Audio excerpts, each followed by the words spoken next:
The inside linebacker was AHarp, 5th overall. Interesting enough, it's from the same school. Ernie Sims was also drafted as an inside linebacker, 9th overall. Caleb Downs, 11th overall. 2 safeties in 2006 were drafted in the top half. Michael Huff and Dante Whitner. I remember. The tight end, Kenyon Sadiq, last night in 2006 was Vernon Davis, another combine warrior. Interesting. So some good players. Some have won a Super Bowl, obviously, with Reggie Bush, right? And then, we're always talking about what you turn picks that you acquire into, right? So there were 6 teams that had multiple picks last night. So the Giants traded Dexter Lawrence and turned him into Francis Mauigoa. The Rams took James Pierce's selection by Atlanta, turned that pick into Ty Simpson. The Jets turned Sauce Gardner into Kenyon Sadiq, the first-round pick that they got for Sauce. The first-round pick that the Cowboys got for Micah turned into Malachi Lawrence. And the Browns turned the Travis Hunter pick. Instead of choosing Travis Hunter, they went and traded down and got Mason Graham, turned him into Casey Concepcion. The pick that the Dolphins got for Jalen Waddle turned into the cornerback, Chris Johnson. And the Chiefs turned Trent McDuffie into Peter Woods. Just food for thought, turning the picks into people. Right there. And the Cowboys pick in particular. This is wild. So once that trade goes down, I get into the ear of NFL Network researcher Jack Andrade, who you guys know, and he's awesome. I'm like, when was the last time the Eagles and Cowboys made a draft trade? And he's just like, immediately comes back. He goes, it was in 2021 when the Cowboys went from 10 down to 12, and the Eagles went from 12 up to 10. And the Eagles took Devontae Smith, and the Cowboys took none other than Micah Parsons. And so when that trade went down last night and they moved down and the Eagles move up, the pick that the Cowboys used to move down, the pick that the Eagles traded up to get from the Cowboys, that pick existed, was from the Micah Parsons trade. Oh, wow. And the Eagles moved up to take a wide receiver. And the Cowboys traded down and replaced, technically, Micah Parsons with the pick. And I just geek out on stuff like that. It's wild. That is wild. Think about it. History repeats itself. That the Eagles and the Cowboys last traded, the Cowboys moved down, took Micah. The Eagles moved up, took Devontae Smith.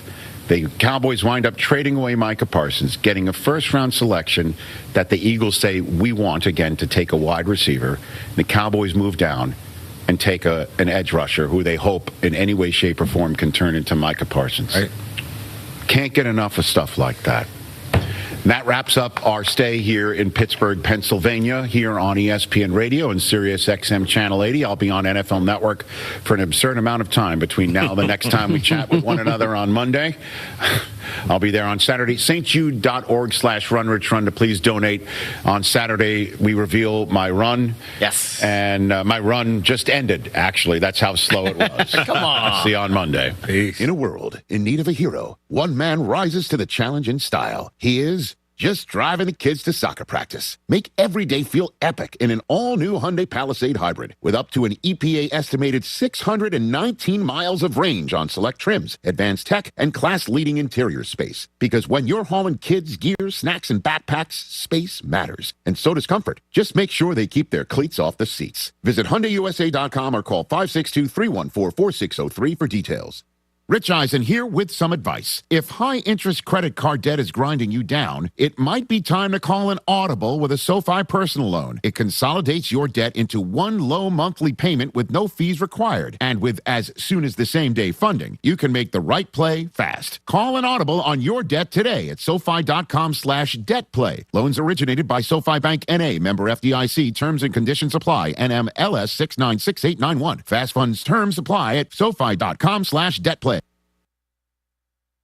This is a Pirate Radio Sports Break. I'm Shirley Rhodes. There were a ton of area high schools in action with both baseball and softball, and they're all ranked. For the recap of those games, here's Pirate Radio intern Cole Martin. On Thursday, all three Pitt County Big Carolina 6A, 7A conference teams hit the road. For J.H. Rose, they went down to Jacksonville and took on White Oak, where they've mercy ruled them for the second time this year. For South Central, they also went down to Jacksonville to take on the Cardinals, where they beat them by a score of 11-2. For D.H. Conley, they hit the road and took on New Bern, where they won by a score of 14-2 via the mercy rule. Now for softball, a big-time top 25 matchup at New Bern as the Vikings took on the Bears. The game would go to 11 innings, where ultimately it was the Vikings getting the 4-1 W over the Bears. Junior UNCW commit Kendall Howard went all 11 innings and struck out 21 batters while only giving up 3 hits and 1 run. With Pirate Radio, I'm Cole Martin. This has been a Pirate Radio Sports Break. I'm Shirley Rhodes. Jeff Stein here at Brown & Wood Buick GMC. Pirate Nation, get ready. It's baseball season. You got hot dogs, apple pies, and GMCs. That's right, GMC 1500s. You got 0% or 20% off. $11,549 off when you have a trade-in, and we have over 50 to choose from. We have 4 brands, 3 generations, 2 rooftops, and 1 goal to make sure you leave a happy customer. Only at Brown & Wood, home of the lifetime powertrain warranty. The Buccaneer Music Hall is your beacon of music in the land of the Pirates in the NC. Open at noon 7 days a week with live music. Come enjoy sports trivia with me, Clip Rock, every Monday. Tuesday and Wednesday, it's live local acoustic night, along with line dancing from 7 to 9 on Wednesday. Thursday, there's a brand new lineup with Singo starting at 8, followed by karaoke with DJ Dog. Ladies and free both Friday and Saturday nights with the best local bands in the area. Finish the weekend with free games and DJ Kids Scene. Y'all come get bucked up. Washington's favorite place to eat and where all the locals go is down on Main Street. Down on Main Street is open 7 days a week. Stop by for the house salad with grilled chicken, the half club sandwich with chips, or everyone's favorite, the fried shrimp plate. After work, Down on Main Street is the perfect spot for dinner and drinks on the patio. Join Down on Main every Wednesday for half-price wings from 4 p.m. to close. Down on Main Street in historic downtown Washington. Go Pirates! Eastern North Carolina's newest concert destination is here. It's Carolina Crossroads Amphitheater, a brand new state-of-the-art outdoor amphitheater with room for 30,000 fans. Reserve your seat or grab a spot on the lawn and enjoy food trucks, vendors, cold beer, and cocktails all night long. It's just a short drive away right off I-95 in Roanoke Rapids. Carolina Crossroads Amphitheater, showcasing world-class entertainment and delivering exceptional experiences for every guest. Visit CarolinaCrossroadsAmp.com for more information. Here at the Holistic Company, we know that life throws you its fair share of curveballs. Like passing that drug test? Congrats. Now you can finally relax, kick back, and, well, light one up. You've earned it. With weekly events like trivia, karaoke, comedy, open mic, movie night, and, of course, all your favorites. Flour, merch, carts, edibles, and wellness products. Whatever you need to legally take the edge off, we've got your vibe covered. Order online at theholisticco.com or visit us at 5th and Evans in Greenville or at one of our other 2 locations in Fremont or Smithfield. The Holistic Company.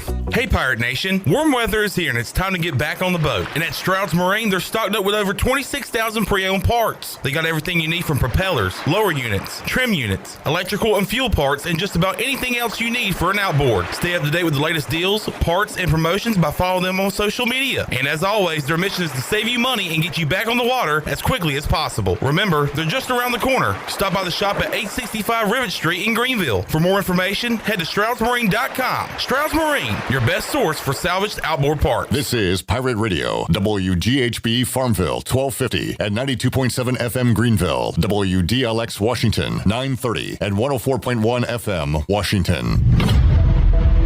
Can you be quiet, please? Thank you. Welcome to Pirate Radio Live. Line drive into right center field. Burris around third. He'll tie the game.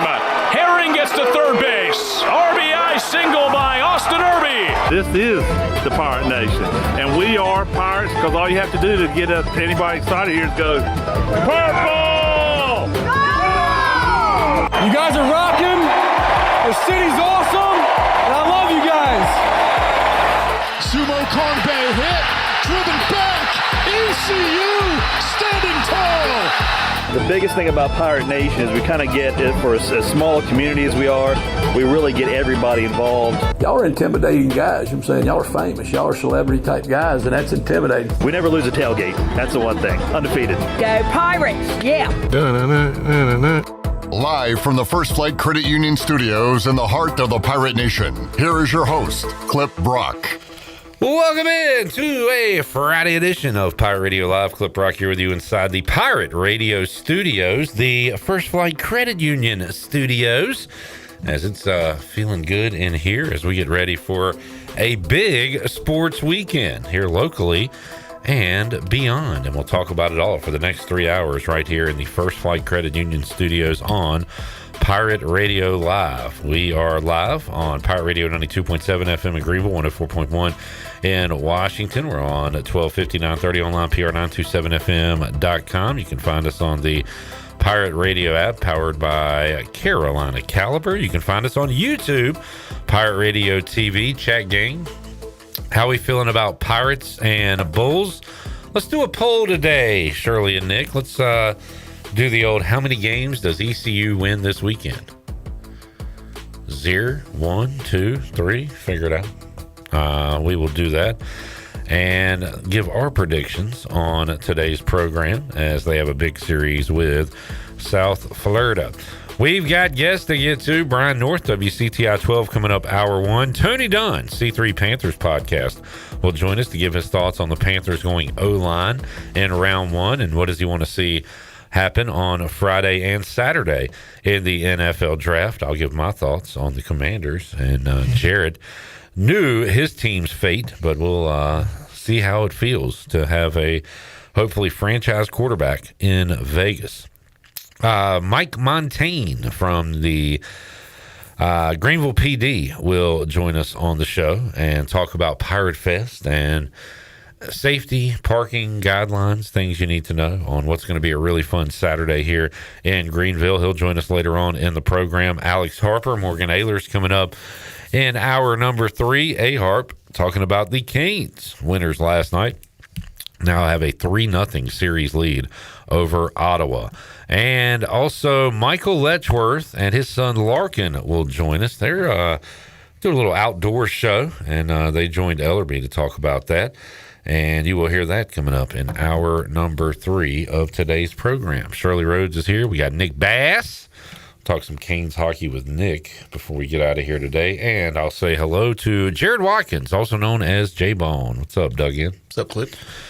Ooh, somber hello. No. Which is shocking. You've been kind of fired up today for this big weekend. Yeah, great weekend. I mean, hell, you got Pirate baseball. Who's not excited about that? You got the NBA playoffs, the NHL playoffs, the NFL draft, and it culminates Sunday with one of the biggest races of the year in Talladega. Nick, are you able to zoom in these cameras or not? I'm focused on your chin, Jared. Why? What do I got going on? Yeah, it looks like you got one, like a stray gray. Oh, really? Yeah. Yeah. That could be a blonde. It's probably a blonde. You think it's blonde? Yeah. You're too young for grays. But I remember like that first stray gray popping through for me. I wouldn't mind it. You're an old soul. Yeah. I think you'd be pretty distinguished. I think I wouldn't change a bit. You know that Jimmy Buffett song, Growing Older, Not Up? Nope. All right. Jarrett, let's start with Pirate baseball. How about the poll question? How many games does ECU win this weekend against South Florida? Well, we talked about it on Wednesday when Carter predicted a sweep. And I think with the conference the way it is, predicting a sweep is kind of crazy.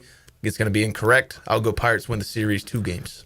Yeah, that's minus 500, I think. And Yeah, I mean, we don't know. Take that. We don't know who's pitching on either end. No starters announced. Luke Payne pitched Tuesday, got the win, so probably won't see him tonight. Ethan Norby's been pitching on Saturdays. Well, we had a lot of guys pitch Tuesday. Yeah, but for a little amount of time. See Joe Webb maybe start. He started some games for us. Deshaun Jenkins take on a starting role. Deshaun Watson. Deshaun Watson could be starting. Deshaun Jenkins. Yeah, I don't know. Again, a lot of pitching on Tuesday, but not a lot of innings for the individuals. Yeah. So you got some options going into the weekend. And you've got Norby coming off a good start who will go on Saturday, we assume. Fair to say? No? I don't know. I mean, Luke Payne's been our Friday guy, so maybe Norby pitches tonight. Oh, okay. I see. Because Luke Payne pitched Tuesday. I think you got to keep Norby where he is at this point. Yeah. But what do I know? If I was coaching this team, I'd have like 12 wins. I think I could have had 2, the Old Dominion ones. Nah, man. Well, that's if you're ignoring Jeff Palumbo and Austin Knight. Oh, that's true. Or is he saying if somebody else coached this team, they'd have to compile their own coaching staff? Well, he mentioned the staff. Like, Okay. it was the whole staff as a whole. If it was a different coaching staff. Oh, damn. So it's me, you, Shirley, and Nick. Yeah. Nick, are you... We're donut. Ofer. Shirley, are you pitching coach, hitting coach? If you were on my staff, what would be your specialty with ECU baseball? Ooh. Walk-up music, coordinator? DJ. PA. DJ or maybe It's not a real question. I know it's not a real question, but if I But were you're to, giving me a real answer. well, I'm thinking. Well, my first thought was catcher, because I was a catcher. All so right. like my. But you're on the You're not on the. She's the Right. catching coach. Okay. Okay. That's what I was thinking think that's from a a very coaching important standpoint. position. Yeah. I mean, you're the captain of the field. In my Shirley's opinion. working with Walker Barron and Michael Kalinich. And Yeah. Blade Carver, of course. Of course. Nick, we've got our catching coordinator. What are you doing? Can I be like a voodoo guy? Gets guys in the right mind frame. Well, let's call it like a vibe guy. Let's call it like a mental coach before you go right to the voodoo. It's just what came. There was I don't remember what baseball movie it was, but I thought there was Major League. Thank you. Oh my one of God, the best Nick, ones that's like my favorite movie ever, man. And you're just saying whatever that movie is. I didn't come to brain. God, doesn't sound like anything is. No, not at all. So you're the voodoo coach. What are we taking, like little South Florida bulldogs and poking them with pins? Pulling it apart. Oh my God, injuries galore. All right, we've got our catching coordinator. We've got our voodoo coach, J-Bone. We've got a lot of spots to fill between you and me. Pitching coach. I think I could do well with that. I've got more faith in Nick as our voodoo coach. I'm good at motivating, man. Like, hey, man, did you hear what that guy said about your mama? Nick, is Jared good at motivating? Up and down. I would say, yeah. I think you get Nick to do what you want him to do. I'm not I can be nice at times. You're definitely not nice. I can give constructive criticism, but most of the time, You've never been nice. I am to people I expect less from. Oh, does that make you feel good, Nick? So I expect more from Nick. Right. Because you believe in him. Yes. Top notch. All right, that's nice. And that's good motivation right there. Yeah. All right. Maybe you should be our strength coach more so than pitching coach. I don't work. I wouldn't know where to start. Would you pull a guy out mid count? Depends on I could the see batters you before. First pitch of the at bat, guy throws a ball and you just go out there. It just looks off. Get the hell out of here, dude. And with my dart game lately, I think I'm starting to realize like how to coach hitting spots in a certain, box or circle. I think my dart game. You're a dart coach? I think my getting into darts lately could help you as a pitching coach. Yeah. All right. Because it's a lot of men. Like I hit the door, and it's like it just gets in my head. Like, hey, don't hit the door, don't hit the door, don't hit the door, and then the darts are just hitting the door. Well, I guess that leaves me as hitting coach, and we are screwed. So, yeah, we'd win about 3 games at this point. I think that's reasonable With talent alone. I mean, Burris is going to win us one. You know. Well, you got to rely on your guys. And you know what we're going to do, Pirate Nation? We're going to play our best players. Ethan Norby's pitching every game. Every game. I watched Bull Durham. It seemed like Tim Robbins pitched every game. Yeah, he's starting every game. Let's check in with Chat Gang real quick. And that's our series preview for Pirates 1 game out of first place. Jamie says, hey now. Hey now. Ready for football season. Can't wait to watch my Raiders. Now, Jamie is a Colts fan. Yeah. But he saw his boy. What is his favorite school? Indiana. So not ECU. Well, maybe he'll adopt whoever drafts Samuel Dwankwa. Dankwa. Whatever Emory Hunt said. Anyway, one of Jamie's teams had a storybook season, and their quarterback just went first overall. So obviously he's going to follow him in the league. Was he going to follow the Jets too with Omar Cooper going there? He should. Lane says, bye-bye, A.J. Brown. Yeah. Is that official? I think it came out Monday that they're working on finalizing the deal for a post-June 1 designation. And, they drafted Lemon last night from USC. Mike Vrabel had another press conference yesterday. That came out of nowhere. I thought it was fake at first. Yeah. But no, he came out. So the counseling, I wasn't here yesterday. The counseling thing still makes no sense. It's like, why are you starting Saturday? No sense. You couldn't start Wednesday. You can't start Sunday. Like, why is day 3 of the draft, which, like, that's when I'm starting counseling? 0 sense at all. Yeah. Now it's really starting to affect football. Yeah, and this makes me think the Patriots are going to be bad. Because this is, like, the off-season, man. You don't want negative stories, and especially ones that drag out. Yeah, and they're the team that was way ahead of schedule. Yeah, they're going to have a first-place schedule next year. A little Commanders-y. They could have a massive fallback. You called them to have a good year last year. This year, you're saying 4 wins. Okay, that's a pretty big fall. Pike liked the stream. We appreciate that. Not making it to the game this evening. How are listeners tracked via the Pirate Radio app? Can't smash the like on there. I don't know, Pike. Just clicking on it. We have your exact location. Yeah. We know where you are. We know if you're with Jarrett's grandmother. We know everything. Lane says the Pirates will sweep this weekend. All right. Optimism. Nick, can we get a poll up? Oh. Nick. He thought, like, when you said, let's get a poll about who we're asking, he held up, too, like you were asking him.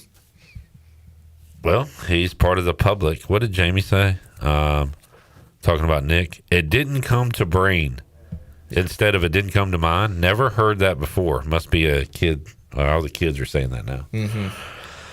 Jerry says hello. We are the Pirate Radio live chat gang.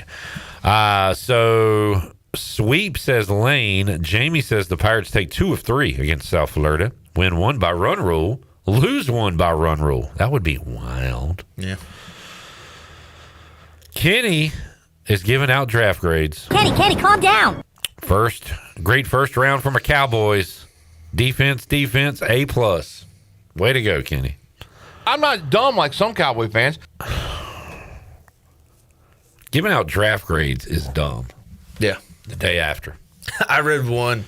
I forget what publication it was, but draft grades, and it was just like very good, poor, elite. Elite. Poll is up, and the votes are coming in hot and heavy, and right now all the votes are on 2.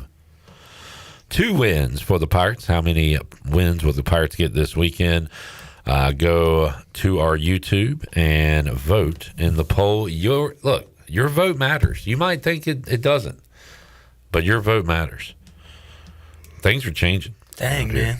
3 and 0 have the same percentage. 6 votes, but I mean.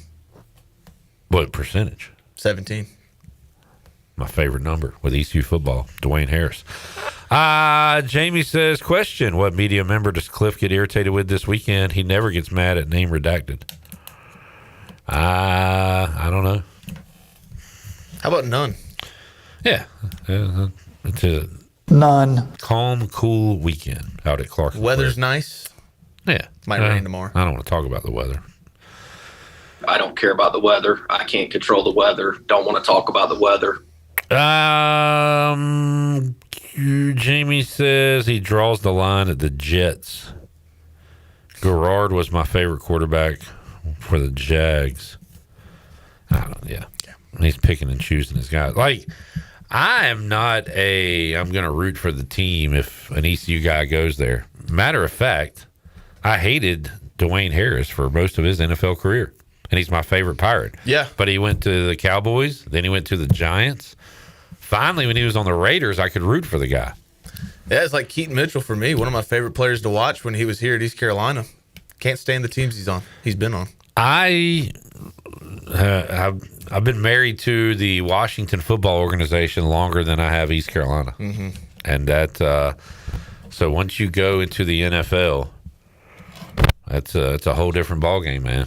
If you play for a team that I don't like, then you're kind of dead to me. Dead. Sorry. Them's the rules. If Sam Danka, who I love, I texted him after the Emery Hunt clip, and he said it's great to see people are recognizing the hard work I've put in, and I'm really pulling for Sam to make a roster. He gets picked up by the Eagles. Screw Sam Danka. Yes. I hope he fails. In Philly. I hope he that was kind of harsh. Yeah. That was kind of harsh. We're talking about a man's career here. Taking food I out hope of he does well, but I hope it doesn't affect winning. I'm taking food out of the man's mouth. But I hope Sam, Anthony Smith, Raheem Craig, Miley Guy, whoever. I would love to see some Pirates playing at the next level. Texted with Rajay. Not going to get him on the show this week. We'll get Rajay on next week, presented by Basil's. Go get an awesome pizza. The wings. At Basil's, or go the Rajay route and get the wings. But Rajay said he's rehabbing. And, you know he's fighting. 1%, all that. We'll check in with Rajay coming up next week. Kenny says, pull for the players, not their team. I can't.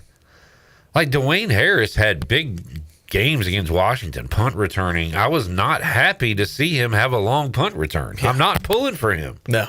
I'm pulling for my team to tackle Dwayne Harris. Hunter said, J-Bone, you hated the Ravens before the Crosby situation? Yeah, not a fan. Jamie says, Holton plays for Dallas. You're not rooting for him, even a little bit? Cliff Godwin has the answer to that question, Shirley. Am I rooting for Holton Ahlers if he played for the Cowboys? Nope. Simple.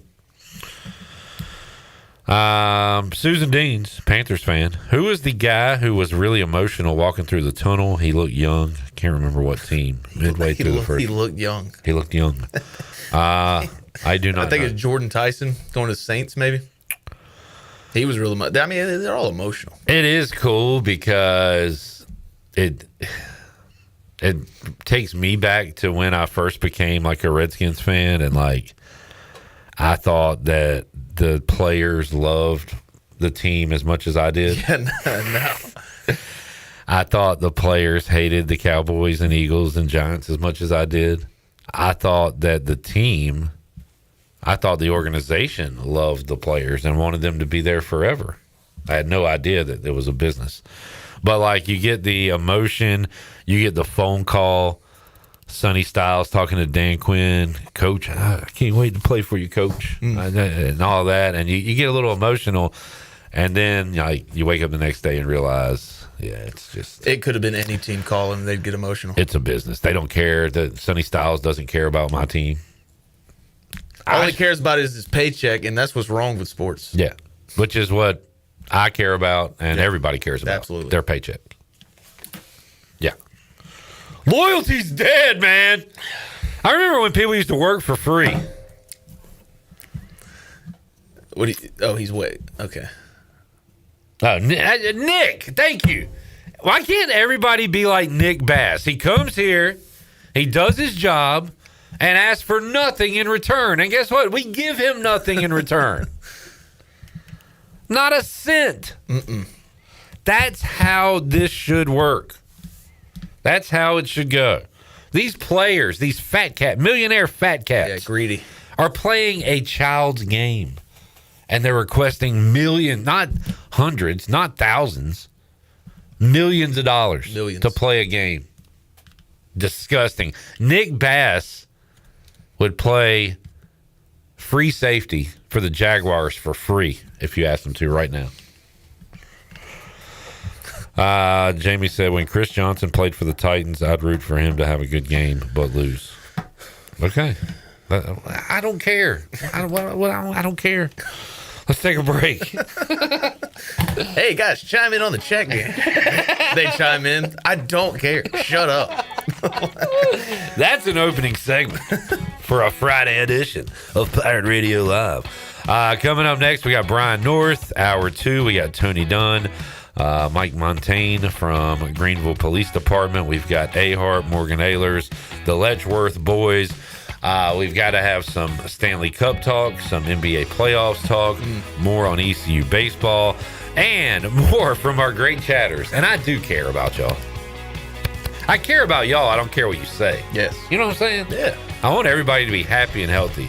If I could have one thing in this world, it would be everybody have a smile on their face. No stress, no problems. It's never going to be that way. But I do care about y'all. Mm-hmm. But I don't care what you have to say. But I still want to hear it so I can make fun of it. Back with you after this time out.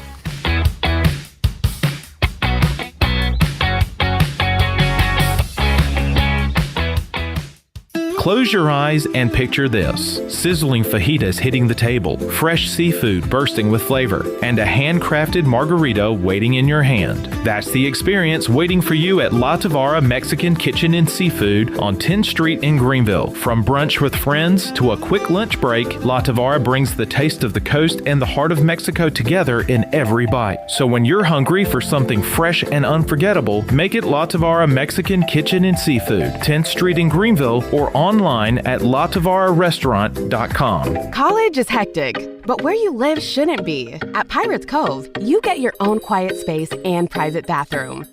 With 2 pools, a fitness center, EV chargers, the only student property with a new soccer mini pitch field, a business room for focus, and a quick ride to campus. No dorms, no drama, just the lifestyle you're looking for. Pirates Cove isn't just where you stay, it's where you live. The NU in New Blue stands for Next Up, and with their Next Up mentality, they are staying hungry to go the extra mile just for you, humbly learning through continuous training and a commitment to remain focused on working smart to deliver a new level of service excellence. Next Up means doing the small things right because your home deserves it. Whether it's plumbing, electrical, or HVAC issues, New Blue is next up and ready to help. Visit callnublue.com or call 252-228-5855. New Blue Service Group, redefining service excellence. Go Pirates!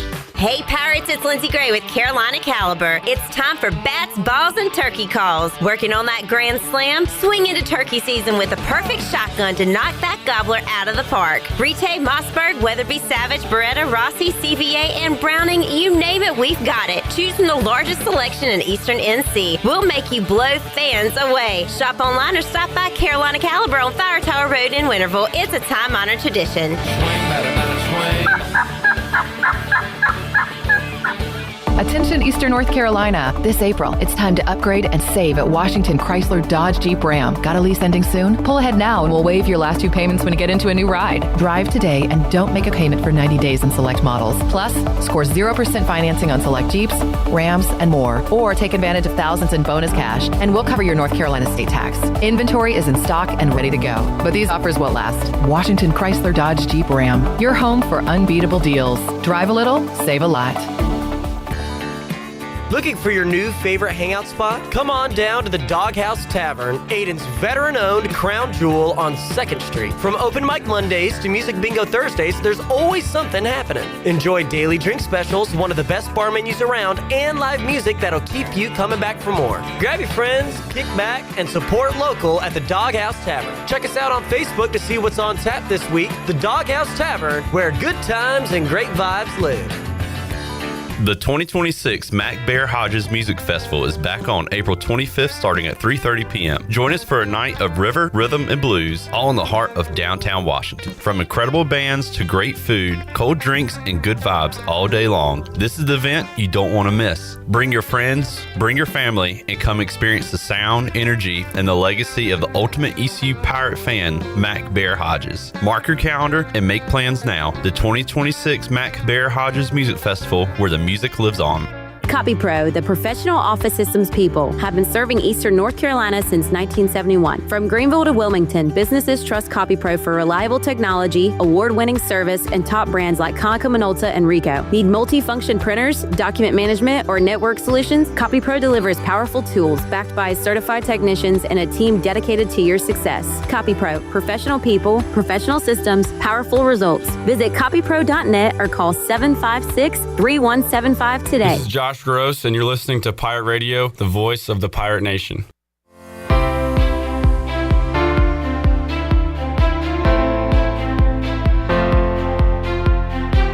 You're listening to Hour 1 of Pirate Radio Live. The Pirate Radio app is available now, powered by Carolina Caliber. Download the app today and have Pirate Radio at your fingertips. Now, back to the show.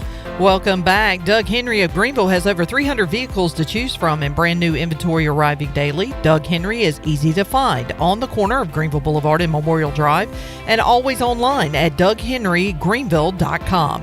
Right on the corner and always right on the price at Doug Henry of Greenville. Now let's head back in to PRL. Here is your host, Clip Brock.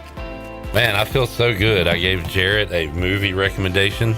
You've been recommending this movie for like 3-4 months, and I'm like, I'll get to it down the road. And I didn't want to watch The Thunder and the Suns on Wednesday night. So I was like, screw it. I'm out in the shop by myself. I was like, let me turn a movie on. Arlington Road. You didn't tell me it was the greatest movie ever made. Absolute classic. Well, I wonder what Rotten Tomatoes has that. On IMDb, it's like a 7.4. Metacritic was like 63. Rotten Tomatoes 62. I just think what are they though? Great cast, just tense the entire time. I didn't want it to stop. Great movie. Just keep it going. Yeah. Glad you enjoyed, man. Glad you enjoyed. I do care what you think about that movie. Jamie says we don't care that Clip doesn't care. Jerry says I don't care what Canadians think. All right. So there we go. Nick is applauding that take. Get him out of here. Out of where? America? Everywhere. Get Canadians out of Canada. Yeah. All right, let's talk to Brian North, who joins us on the Turner Home Team Live line. If you're looking to sell your house fast without making repairs, the Turner Home Team is the team for you. North, how you doing, man? I'm doing great, Clipper. Hope you are. Yes, sir. Where to begin? I guess we'll start here and work our way outwards. East Carolina baseball coming off their second straight 10-run rule win over ODU this season, and now back to conference play as they take on South Florida. Pirates win 2 out of 3. They've struggled to win on Sunday, and there's kind of like a negative feeling online, which there always is about every topic online, I guess you could say. But Jarrett brought it up too, that like losing on Sunday, when we get in here on Monday, you know, we're coming off a loss. If East Carolina like lost on Fridays but won every Saturday and Sunday, we'd feel good on Mondays. Hey, Pirates have won 2 in a row, playing well. So they've won a lot of series. They're only 1 game out of first place, still a lot to play for, and got a big series starting today. Yeah, you negative media guys need to get off Cliff and exactly and the case, right? You know, and it's kind of funny that we've come to the point now where we interview the baseball coach after every game. They play 50-something games, right? And we're interviewing them after every game. And baseball is such a fluid sport like that you know, sometimes you're going to lose. It's just the way it happens. It's rare to win. Nobody wins all their games in college. But I think it's the frustration sometimes of the difference in how they're winning and how they're losing. They 10-rule run somebody, then they get 10-run ruled. And I think it's that craziness in the roller coaster ride that has people jumping off the Tar River Bridge every now and then when they have one of those losses. So, look, it's this college baseball thing. I've been covering it for 30 years. It's always about how you're playing at the end of the year. And there's indications throughout the season about how good you can be and finding that consistency, but it's about playing well at the end of the season. And so yet to be determined if they can string together more than 5 wins in a row. That's, I think, been the one thing that's been a little different for this team is they haven't gone on one of those real super blazing hot streaks yet. But they also haven't gone on real super blazing losing streaks yet either since early on. So I think they're trending in the right directions. If they can just get over the injuries and get their health going, I think that'll be a big part of it. Brian, you said something there about interviewing the coach after every single game, and I'm reminded of that when I see a clip of, because I'm a Braves fan. I listened to the game yesterday against the Nationals here at work before I went on live, and but I don't follow any post game, but I'll see clips online after something happens with the Pirates or the Mets or the whoever's post game show. And every time I see it, I'm like, holy crap, they do a post-game show after every baseball game. Like the fifth quarter call-in show we do is it's long, and it ends a very long day. I just can't imagine doing that for every single game for a Major League Baseball season or even a college baseball season. You're right. It's almost like, hey, let's talk once a week or, once every couple of weeks with these baseball coaches. We're a 24-hour news cycle. We don't want to miss anything. We don't want to miss that one rant, that one time that Cliff's going to go nuclear or gives us some insight into something that we may not know. And I guess that's why everybody does it.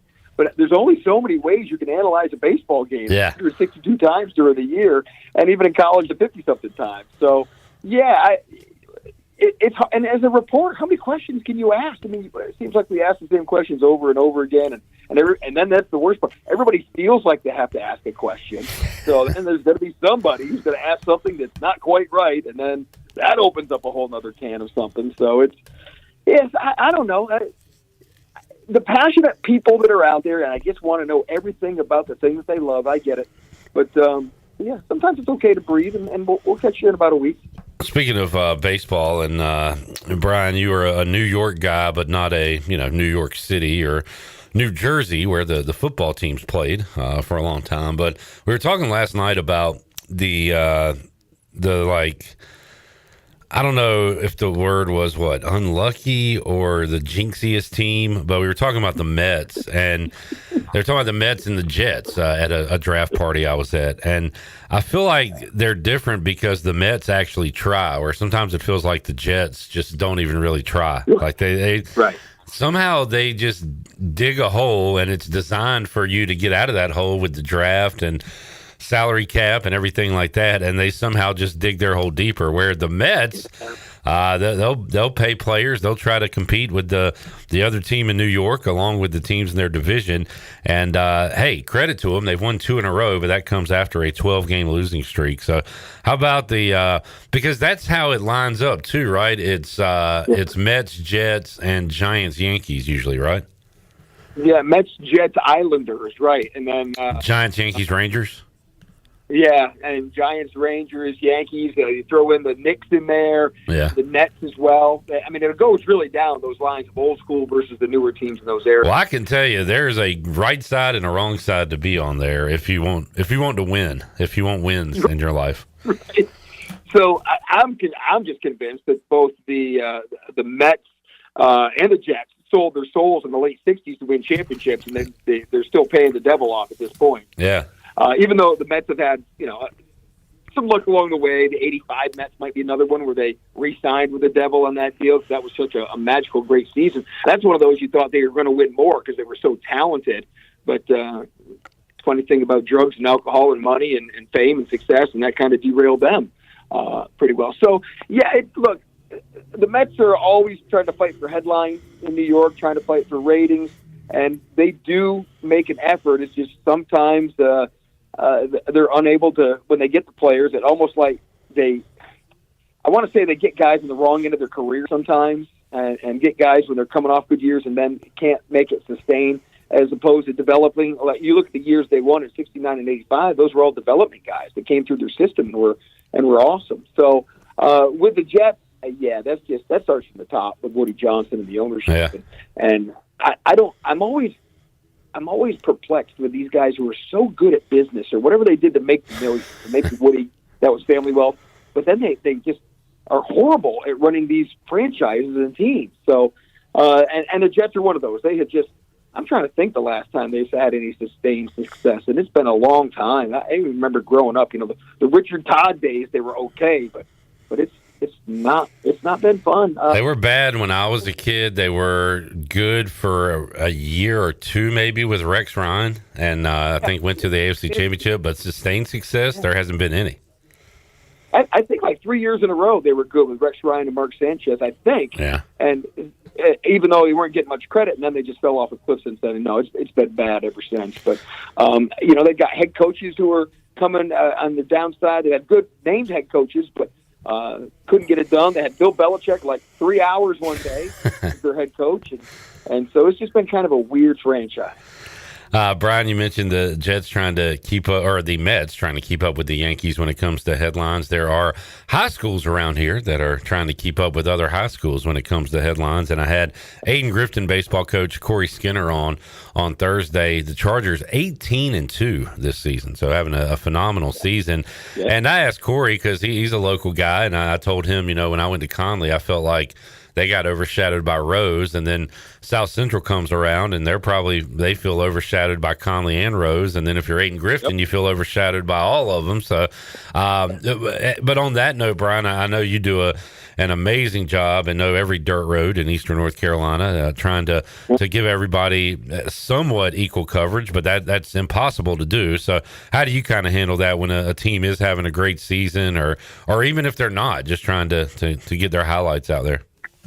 Yeah, so that's a great question. And back in the day when we used to have two sports guys working full-time, we could do that, right? We could divide and conquer. Now, poor Luke Schwartz is by himself trying to cover all these things. So the philosophy there when we do that stuff is when we finally get to a game is we try to make it special, right? Get in a post-game interview, try to feature either a storyline or a player or a coach or find the hook of a story and try to make it seem a little more special, to make it seem like you've been covering them a little bit longer. Because you're right. We have more than 40 high schools, both public and private, that we cover in Eastern North Carolina. And spring sports get the shaft because we go so late with the winter sports, including college basketball. By the time we finally are able to put some resources towards the spring sports, they're already halfway through the season. And it's not just baseball, it's softball, it is women's soccer, it is now men's and women's lacrosse, it is golf, it is track and field. You have all these different sports. Then you have college baseball and all the teams we have here with the ECU and LCC and Pitt. And now we're getting Carteret Community College will have a team next year as well. Even Pitt, Craven Community College has a team that won a national championship last year that we don't give a lot of love to. So there's just so many things going on. And then you throw in our minor league teams, and so just lots of stuff happening. So it's all about trying to create the illusion and get to as many as you can and highlight them when you get that opportunity. So it's a great question, Cliff, and we've never had the super great answer unless you have a staffing to go to all these games, which we don't anymore. The internet helps. People putting stuff online and sending us their own personal clips, that helps. So we find ways, but it is tough. There's always somebody you're not getting to that's having a great year that you're going to miss until the end. Talking to Brian North on the Turner Home Team Live Line. North, the Canes up 3-0 in their series against the Ottawa Senators. Good to see them go on the road last night.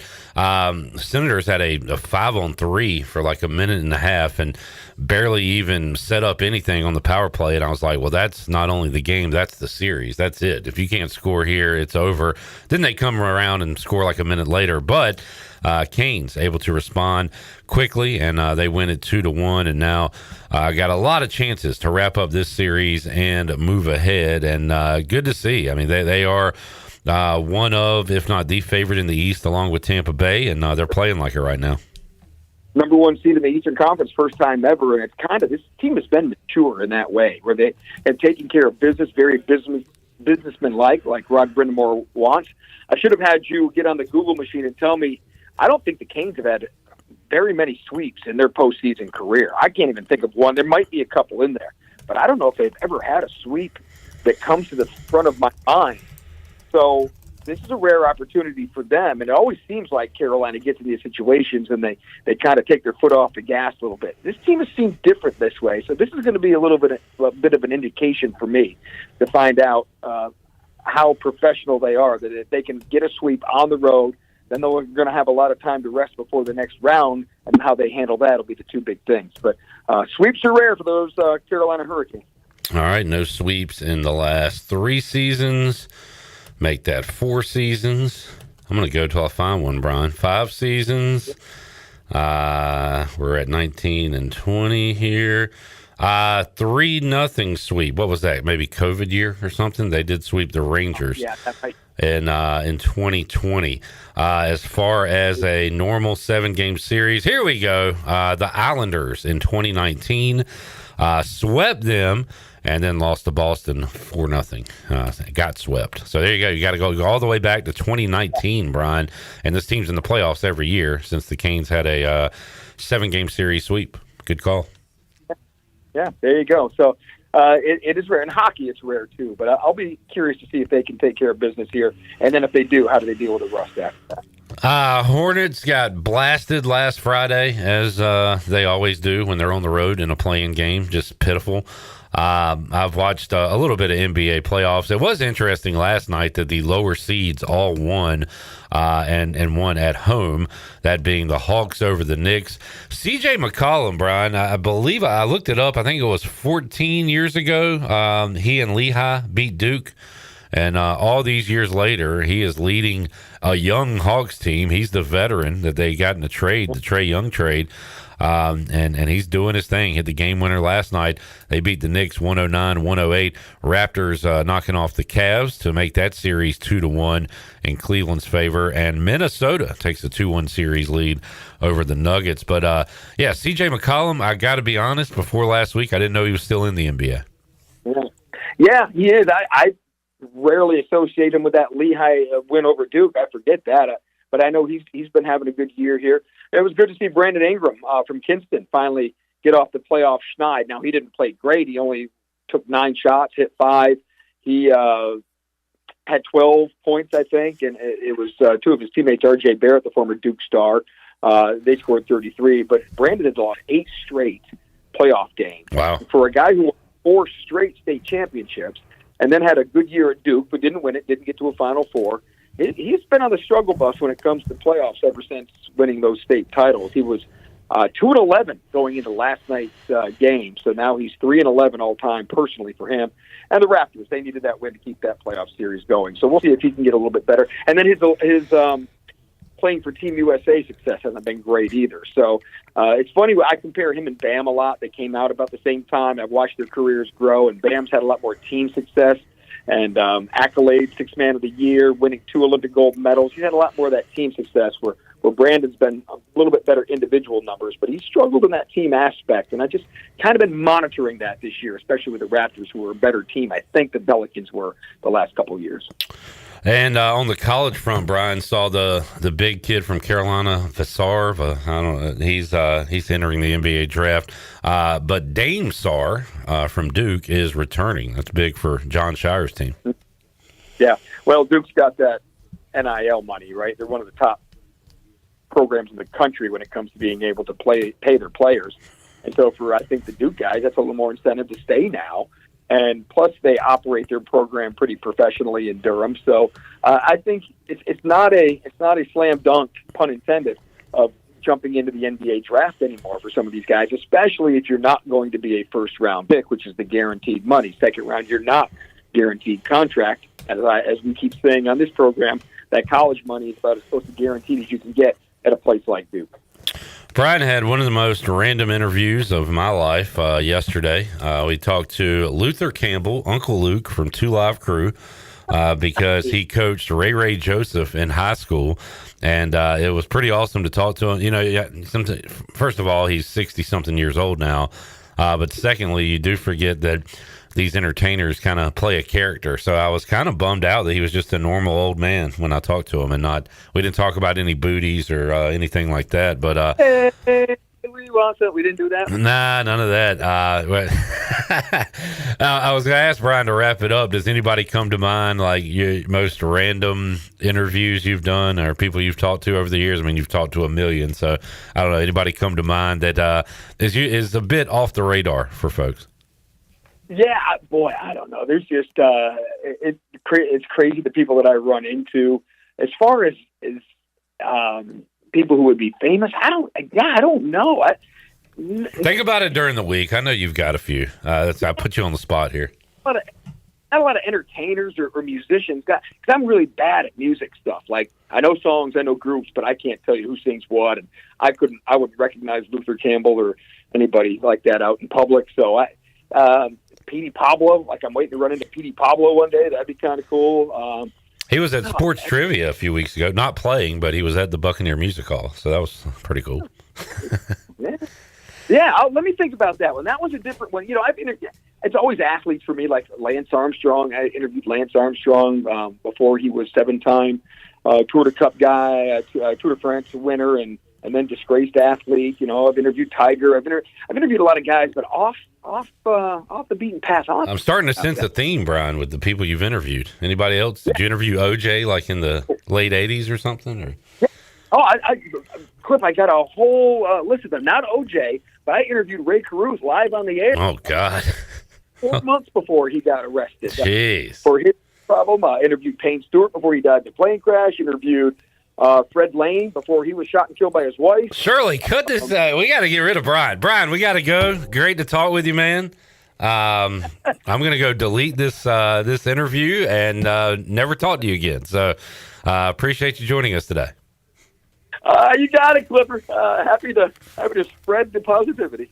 There it is. We'll wrap it up there. Brian North, the face of death, the voice of death, joining us on today's show, the Grim Reaper. It's cold up north, man. Yeah, that took a turn. We're like dying north. Pardon? We're like dying north. Oh, okay. Rhymed with Brian. Yeah. Dying. Okay. All right. We'll workshop it. We'll take a break, come back, wrap up hour one. We'll talk some NFL draft in hour two with Tony Dunn. We'll talk about Pirate Fest with Mike Montayne from Greenville PD. We got Alex Harper, Morgan Ehlers, and the Letchworth boys in hour three. A lot more to go. Pirate Radio Live on a Friday. Back with you after this.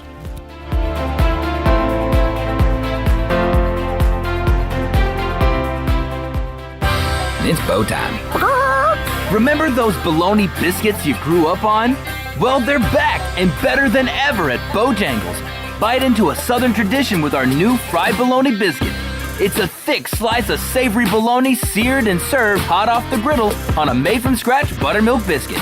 And right now, you can get 2 of them for just $5. But hurry in. This deal is only available for a limited time, only at Bojangles. It's bow time. Pirate Fest is back, presented by the City of Greenville and the Downtown Greenville Partnership. Come experience all the family fun Saturday, April 25th in downtown Greenville on 1st Street. It's all happening 11 a.m. until 7 p.m. with a variety of food, drinks, and unique vendors. Plus, of course, pirates. And you can enjoy awesome music from September, the top Earth, Wind, and Fire tribute band in the country, and spare change. And as always, our entertainment is free. It's legendary. It's award-winning. It's Pirate Fest. April 25th, downtown Greenville. Michaels & Gateway Cosmetic and Family Dentistry has been Greenville's premier dental practice for over 40 years. I am Dr. Chris Gateway, and our mission at Michaels & Gateway is to provide exceptional dental care with compassion, integrity, and innovation, ensuring every patient leaves with a healthy, confident smile. Doctors Michaels & Gateway are committed to providing an outstanding patient experience with every visit. Not only do we offer all your dental needs under one roof, in most cases, we can take care of those needs on the same day. Bring your smile to us at Michaels & Gateway Cosmetic and Family Dentistry. The new Papa John's oven toasted sandwiches are here. Try the Philly cheesesteak, chicken bacon ranch, and steak and mushroom starting at just $7.99. Chef-crafted oven toasted sandwiches filled with fresh toppings, melty sharp cheese, and savory sauces on ciabatta bread, brushed with special garlic sauce, and toasted. Available for pickup or delivery. Place your order online at papajohns.com and sign up for Papa Rewards and start earning points for your favorite menu items. Papa John's. Better ingredients, better pizza. Go Pirates! The convenience of Pitt Greenville Airport is waiting just outside your front door. Service is back, so you're connected to destinations worldwide through flights from American Airlines. Plan your next trip. Book your flights today at flypgv.com or aa.com. Good news, business travelers. PGV and American Airlines has added a new early morning flight available now. Book today at aa.com and be on time for that connection in Charlotte. Fast, convenient, and close to home, PGV has American flights perfect for your next trip. PGV, where the Pirates fly. A pepperoni pizza for the table. Thank you. And may I suggest trying it with our Pepsi Zero Sugar? It has just the right amount of sweetness to complement all that cheesy, saucy goodness, while the carbonation and notes of citrus enhance the flavor profile. Simply divine. Pepsi Zero Sugar? You've really outdone yourself this time. Pizza deserves Pepsi. Miss, your burger is served. Thank you. And if I may suggest a pairing, this is our finest Pepsi Zero Sugar. The sweetness of Pepsi perfectly balances the savory notes of your burger, while the citrus and carbonation elevates the taste for a truly stunning flavor profile. Bon appetit. Now that is one perfect combination. If this is how the other half lives, I could get used to this. Burgers deserve Pepsi. Are you looking to purchase a new home, or are you considering refinancing your current mortgage? This is Talbot Green at Integrity Home Mortgage. We offer a wide variety of loan programs to help get you pre-approved. Our team of Talbot Green, Braxton Green, and Joanne Weir has over 50 years of experience and is committed to providing you with superior customer service you deserve. To get started, call me, Joanne Weir, at 531-1148. Joanne Weir in MLS 75974. For informational purposes only, Integrity Home Mortgage Corporation is an equal housing lender in MLS 208516. Ahoy, Pirate Nation. This is Pirate Steve. You're listening to Pirate Radio, the voice of the Pirate Nation.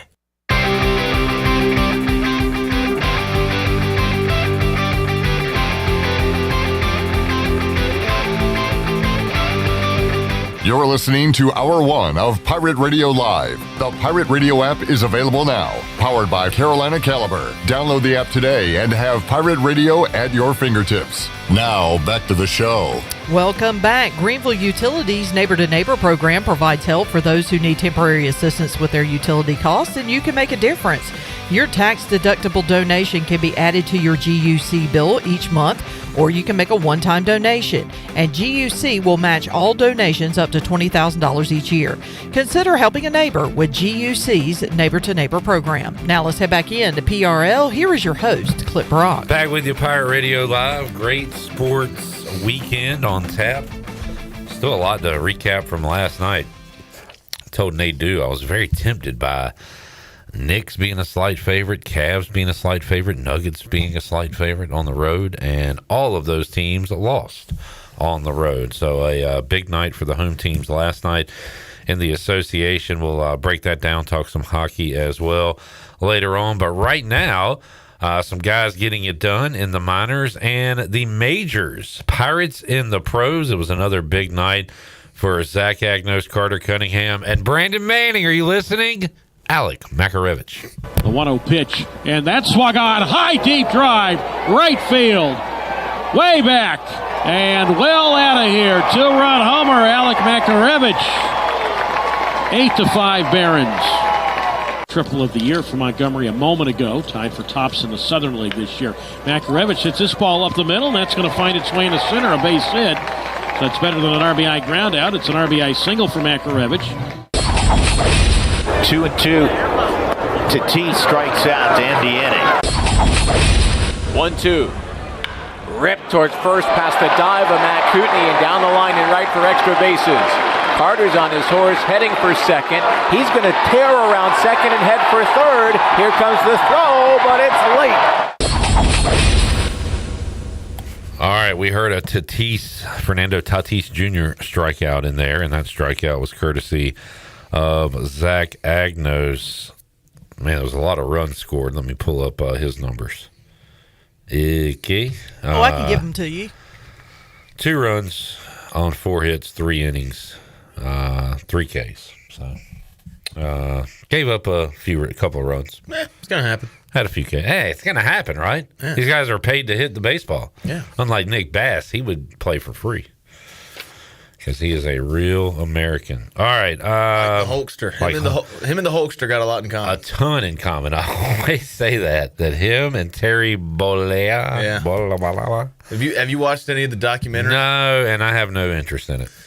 I kind of do because I just saw one clip where Hulk Hogan's talking about how much fentanyl he was on after his back surgery before he went to TNA. He's like, I walked in a pharmacy, brother, and they're like, you should be dead. It's like, okay. He said, give it a little while. It had the Bret Hart stuff. It's just put Bret Hart in any documentary, and it's just going to be like, I've had enough of this. I hate this man. He's just the most bitter person of all time. I think I'm good on that era. We were talking earlier today about like WrestleMania. I think Mark said he watched it, couldn't get into it. I don't think anything could happen now to make me excited. I really think Bray Wyatt's death did it for me. Wow. Because he was like my favorite new guy, quote unquote, like that wasn't a part of wrestling when I used to watch it. And I don't know. Honestly, it happened even before that when Bray Wyatt stopped being Bray Wyatt and he started being the Fiend. That I hated that crap. Yeah, I think just having a job took me out of it because like I used to have nothing to do and I would just fill my time with everything, and now it's just like I don't have a lot of time. Jared, you watch like 8 movies a week, every sporting event. Not every sporting event. You have time. You don't have interest. Yeah, because the limited amount of time, I want to fill it with the movies and the sports and the drinking. We got news at Redact the Colors, name redacted, reporting that Matthew Hinton, 6'9", 245 pounds. What sport's he playing, Jared? I'm assuming he's going to be on the offensive line. He is a basketball player. Okay. Averaged 10 points, 6 boards, Is there a 1 picture? block a game. Yeah, I mean, he does not look that big in his picture. He does have a jacket covering half his body. Nah, I mean, he looks like a normal guy. He is a... Not that he wouldn't be normal if he was a bigger guy. Huh? Just, yeah. Can I go? Sure. I didn't mean to say I go.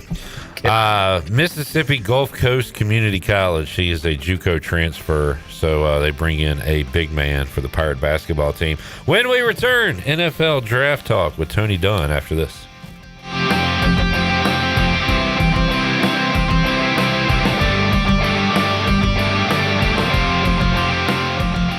If you're hungry for a great steak with honest-to-goodness flavor, head over to Larry's Steakhouse, open Monday through Saturday at 11 a.m., serving up hand-cut, aged ribeyes, tender grilled salmon, bold grilled shrimp, and juicy grilled pork chops, all right off the flame. Pile your plate high with a 25-item salad bar. Try one of our hearty daily lunch specials. Larry's Steakhouse, good food, good folks, and a good time. Located at 2800 East 10th Street across from the old Highway Patrol Station. Call 751-6510 for takeout and reservations. Larry's Steakhouse. Ready to take the road less traveled? This April, get behind the wheel of a new 2026 Subaru Outback Premium at Capital Subaru of Greenville. Lease it now for $365 a month for 36 months. That's all happening right now at Capital Subaru of Greenville, off Memorial Drive, or online at capitalofgreenville.com. Proud official partner of the ECU Pirates. Price does not include licensing costs or registration fees. See dealer for details. Offer expires April 30th, 2026. Spring is a great time to plant flowers, trees, and bushes. When planning your landscape, please keep in mind that you should never plant anything within 3 feet of a gas, electric, or water meter. The same thing applies if you have an electric transformer in your yard, except keep plants 8 feet clear of the front in case crews need access during a storm or an outage. Always remember to call 811 at least 3 business days before you dig to avoid underground lines. This important safety message is from your neighbors at Greenville Utilities. Hey Pirate Nation, Frank Etheridge here with First Flight Credit Union. Ready to save money on your current automobile loan? Right now our road to savings couldn't be faster. At First Flight, we're making borrowing easy with our limited time auto refinance promotion. Apply today at one of our branches located in Greenville, Newbern, Havelock, Morehead City, and Cary to see how one of our experienced lenders can beat your current auto loan rate by 0.5%. All local residents are membership eligible. Terms and conditions do apply. First Flight is insured by the NCUA and an equal housing lender. Go Pirates. The best burgers around. Everyone loves a thick, juicy, and fresh burger. Tiebreakers does real burgers better than anybody. And don't forget about the cheese sticks, fresh salads, and more. So don't just go to any burger-themed restaurant chain. It's time to break the chain and eat local. Tiebreakers. Burgers and sports at its best. Go Pirates! Arr!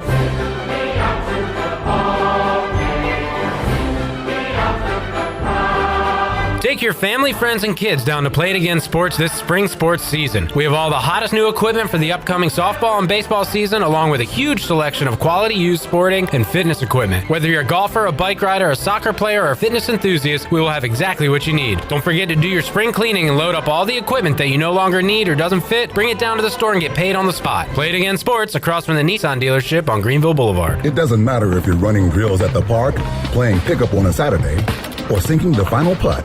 When you compete with your friends with Michelob Ultra on the line, competition isn't that friendly. The trash talk, next level. And the stakes, oh, those are crystal clear.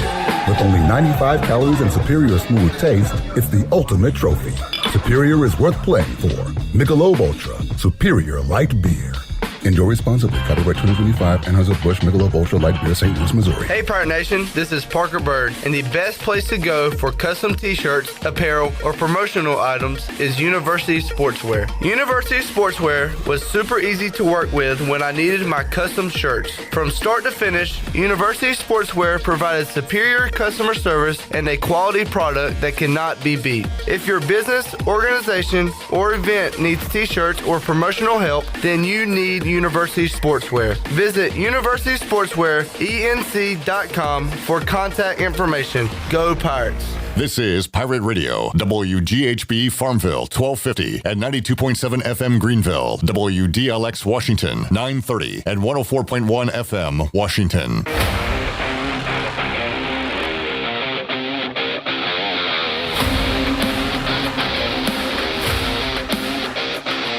You're listening to Hour 2 of Pirate Radio Live. The Pirate Radio app is available now, powered by Carolina Caliber. Download the app today and have Pirate Radio at your fingertips. Now, back to the show. Welcome back. Your dream home starts with an unshakable foundation, and at Unshakable Builders, they don't just build houses, they build trust.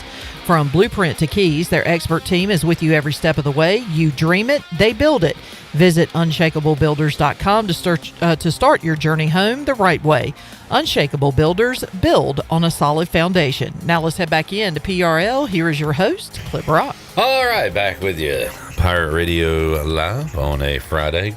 Shirley Rhodes, Nick Bass, Jared Watkins, Clip Rock. Joining us on the Turner Home Team Live line, Tony Dunn, C3 Panthers Podcast. Hello, Tony.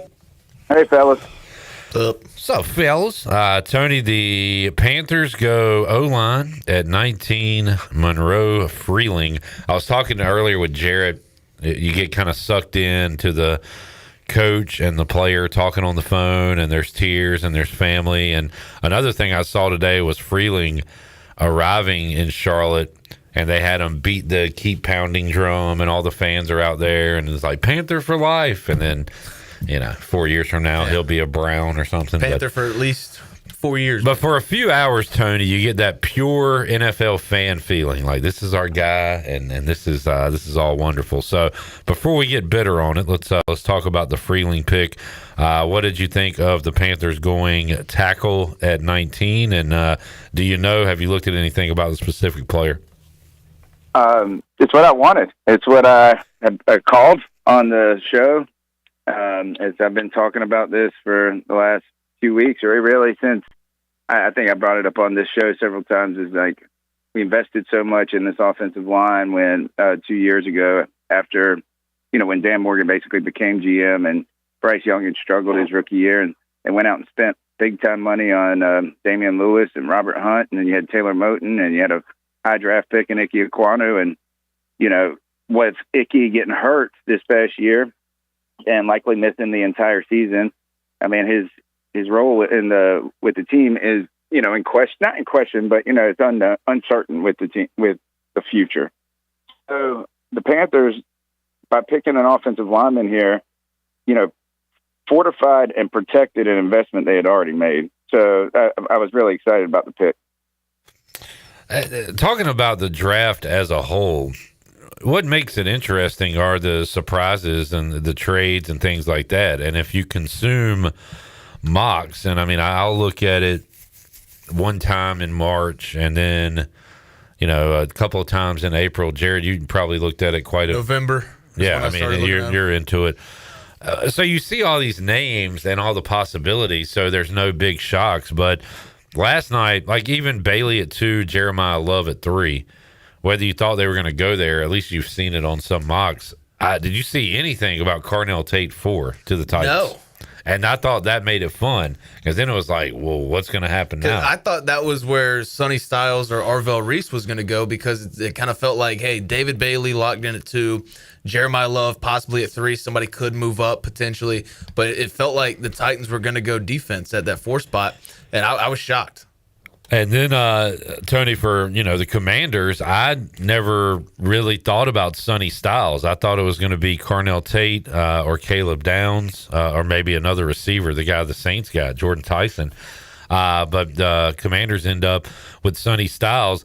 Carnell Tate going 4 meant the Giants got their take of Arvell Reese, and the Cowboys get Downs all the way at 11. So it did kind of flip things. I know you were going live, Tony. Was there a kind of a surprise when all that happened, when the Tate pick, when you were on live last night? Well, I mean, I think a little is that, that was when you started to, I guess, get more of a sense of where the draft could go, at that point. And, I think when we think of Arvell Reese and then also the Sonny Styles is when they were in like the 5 through 10 number range was like right after their combine or the pro days, and it was so so hot the talk around them. So I mean, it cooled a hair. I think it kind of settled. When did the Commanders get Sonny Styles? Was it 9? 7. 7. Okay, so I mean, like if they didn't creep or climb up, I mean, I think you got a good value player there. I mean, I saw some things where Styles was going to go maybe around like 13 or 12. So, you were looking at where the runs were going to be. There's a little bit, a little action on receivers. And then it really felt like people invested in the offensive line in this draft. Yeah. The other big surprise would be the Rams taking Ty Simpson at 13. I said it yesterday on the show. It's like he's going to get drafted tonight. And if the Rams really love him, you could see him go 13. But even as his name's read, it's like, come on. Like you were moments away from going to a Super Bowl last year, and you draft a guy at 13 who won't play for 2 years. We need a story. We need some drama, not involving Mike Vrabel. So is the whole Sean McVay is not happy with the Ty Simpson pick? Is all that phony? I think it's a little phony, but there's something to it. Well, that's not good. Well, I think some of it just depends on how long he wants to coach, right? Yeah. So if you were thinking that he was trying to get out the door, win another Super Bowl, and that be the end of it, right? Then I'm sure he would be upset. But I think it's it's kind of an overpay in one way. But if you have a good relationship with Stafford, you can rock with Stafford as long as he wants to play, and then you have the 5th-year option on this kid. So in some ways, you can kind of hopefully try to create like a dynasty-type transition. Well, I mean, Jared, you brought it up off the air that, McVay's thinking we're a starter away from winning the Super Bowl. Yeah. Why are you taking a guy that's not going to be on the field? And I mean, that's the dynamic of coach and GM. The GM's planning for the future. The coach wants what's going to go on right now. Yeah. I don't know, man. I mean, hey, they had their first-round pick, and they traded it away for Trent McDuffie, so it's not a total waste of a first round. You got one of the top corners in the league with your first-round pick, and this was just a freebie that Atlanta gave you last year. J-Bone, you got your guy first overall, Fernando Mendoza, and then you wait. And I know one name, at least you said yesterday, was for round 2 was KC Concepcion. He goes to the Browns at pick 24. So who is on your radar here for day 2 and the second pick for the Raiders? There's a cornerback from Tennessee that could be a pick. This is DB or wide receiver right here at 36. Denzel Boston still on the board. I don't know if he'll be there when the Raiders pick at 36. You got Jeremy Burton from Alabama. Jeremy Bernard. Yeah. Okay. Yeah. I don't even know the guy's name, but he could be a pick. There's a lot of ways to go here. I love that dude. Jeremy is a great name. Germie. Tony, I've seen another South Carolina corner mocked to the Panthers in the second round. What do you think the Panthers do? What do you want the Panthers to do here on day 2? I would really like for them to get one of those 2 linebackers, the Rodriguez or the Anthony Hill Jr.? Rodriguez was a tremendous college player. And we've seen those guys that are of course, Luke Kuechly was one of those guys too, but tackle machines in college that for whatever reason don't translate. But Rodriguez on the board.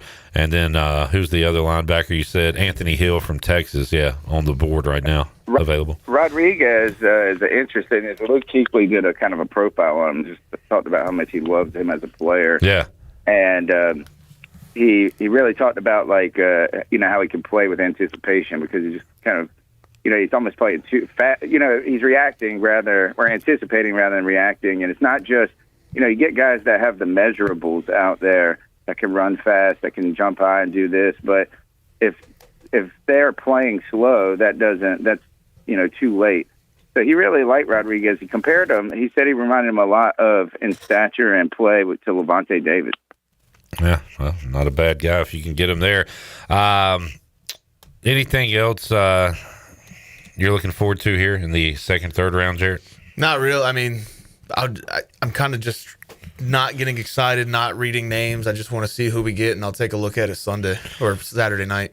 Tony, I think it's foolish to do winners and losers night one of the draft, but anybody you said, okay, an eye-opening or anybody you were laughing at last night? I don't know if I would say laughing. I don't think so. I was kind of just interested to see where the players that were just being shopped to the Panthers would fall. As Sadiq went to the Jets, which I think they've invested in tight end several years in a row now, in some way, some form or fashion. And then the Dylan Thieneman, who, I guess if you say falls to 25, I think is a great range for him. I'm interested to see how he helps that Jets defense. And I guess, it's kind of, what did you see? The Patriots trade up right at the last, some movement in the back end. And then you couldn't help but then talk about the Patriots storyline, which I'm already disinterested in. Well, there'll be 4 new pictures out today, so maybe you can get back interested. A team that stood out, and I was just saying this yesterday to my buddies, it's like the Dolphins GM has the easiest job this draft, to where you just kick your feet up, let the pick come to you, and you just say who's at the top of the board, and you take them. But trading up, when you really have nothing on this team, and like a third-round pick is very valuable. Caden Proctor was sought after. Detroit was trying to trade up, but I don't think Miami was in any position to give up any picks. Yeah. I don't think I have any other takeaways. So the Giants, they had a great draft. I thought they would go defense. When we talked to Nadeau, he thought it would be one offense, one defense. What did you think of them going Reese and then going O-line? You like that? Yeah. They got a young quarterback. So you got to protect them. I kind of like how Jeremiah Love went, and the Giants weren't like, we got to take this guy. He's the best player in the draft, probably. Because, I don't know. I think you got to focus on the trenches here with the young quarterback. I guess we can laugh at the Falcons, right? Because they didn't have a pick. Yeah, and the guy that they traded this first for last year is going to an intervention program. He's being charged with 3 felonies. All right. So he probably won't play. There you go, Tony. You can laugh at them. Yeah, I thought the Browns did a nice job moving back and getting their guy. The Giants, man, all they do is add defensive. I know. Edge rushers. I swear every year, and it doesn't really equate to much, but they do have a stout defense. And you're right, Tony. They've stacked these guys over the last decade plus. They just traded Dexter Lawrence, but they still got, Thibodeau? Yeah. I guess Burns, right? Matter. Yeah, and Burns, and I think Burns had 14 sacks last year. So I guess the production just doesn't matter when you're losing. And let me see, the other one is the Jets. I was interested in that. They had a lot of picks, it felt like, and they had 3 picks. Thinking about Jets went with the Indiana receiver Cooper. Yeah. Also got the David Bailey. The tight end? Yeah, Kenyon Sadiq. And then Bailey at second overall. I want to laugh at the Bengals. All right. You have $150 million tied into 3 guys on offense, and your defense stunk. Trey Hendrickson left, and it's okay, we have a top 10 pick. We can get young. We can get cheap. And instead of doing that, you traded the pick for a guy going into his, 7th season. He's turning 30. He's still expensive. It really makes no sense what they continue to do year after year. I like it, Jerry. So one thing I wanted to ask you guys is, did you feel like the dress and the attire and the stuff, kind of walking up to the podium type stuff, was more conservative or less noticeable this year? It felt quick. Well, yeah, they did shave time off between picks, but I didn't feel like they had as many pictures of guys mugging with their with the new gear and stuff like that. Yeah, I think with the draft now, like in different places every year, going like players attending it, it's kind of lost its luster to where it's just like, hey, I'd rather just be home with all my loved ones. I didn't understand why people cared if Mendoza was there or not. Yeah, he wants to be with his family. Yeah, like, that's fine. Why does he have to be at the draft? There were people like at the draft party I was at last night, like CW, the Shield. It's like, no, man, you got to be at the draft. You don't have to be at the draft. You like, why are you not at the draft? This is ridiculous. I mean, it's a quick flight and a flight back home. Like, dude, he wants to sit with his family. Who cares? Is it a quick flight? Because I mean, you still got to go to where you get drafted.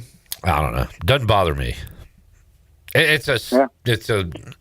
It's really stupid that this is a made-for-TV event anyway. Yeah. Like, it's good dumb to go. We're just coughing. In some ways, we're just like coughing our money, or like our attention, our time is money, I guess, in a way, it's over to them. But in our industry as well, that's part of the thing. Yeah, I mean, I like the breakdown of picks and all, but I don't need to see the handshake with Roger Goodell. No, that does nothing for me. Bill Burr's got a great bit where he's just like, "What loser is going to sit there and watch the list is going to be out the next day." What was the joke you read earlier today? Oh yeah, it's like, "Sorry kids, Daddy can't tuck you in tonight. I got to go dress up as a Bengal tiger and watch 20-year-olds get jobs." It's like, what are we doing?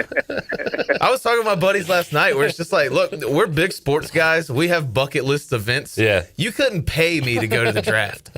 There's so many people. There's no way you can go and get like a beer or a funnel cake or a pretzel or whatever. You're just standing there. Like, you can't even go to the bathroom. You just have to pee yourself right there. If you think you want to go to the draft, try to sit through one just watching it on TV for 2 or 3 years straight. If you can get through that, then all right, give it a shot. But I bet you can't even do that. Like, I think last night was perfect. We went to a bar. They had NBA games on. They had NHL games on. And then they had the draft on. And it's just like, we look over when the pick's made. It's great background noise. Yeah. I mean, it's great. And the breaking down of the selections and things like that, great. I need to know who some of these guys are. But anyway, we're 300,000 people there, he said. Jeez Louise. It's crazy.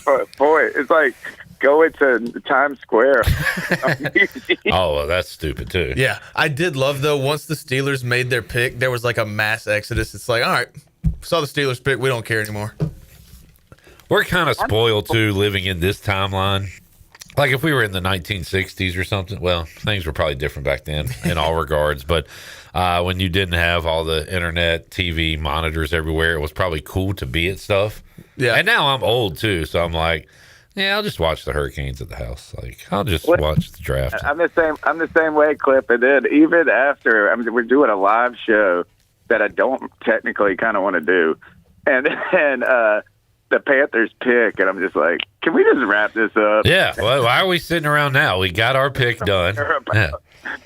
Well, also, like going to a game back in the 60s, it must have been cool because I was listening to Bill Simmons and he was talking about crazy Boston sports stories with the whole Vrabel Rossini thing going on. It's like back in the 70s or whatever, the Celtics center was just like, I'm not being paid enough. So he just went and drove a cab. Like, he just picked a different profession.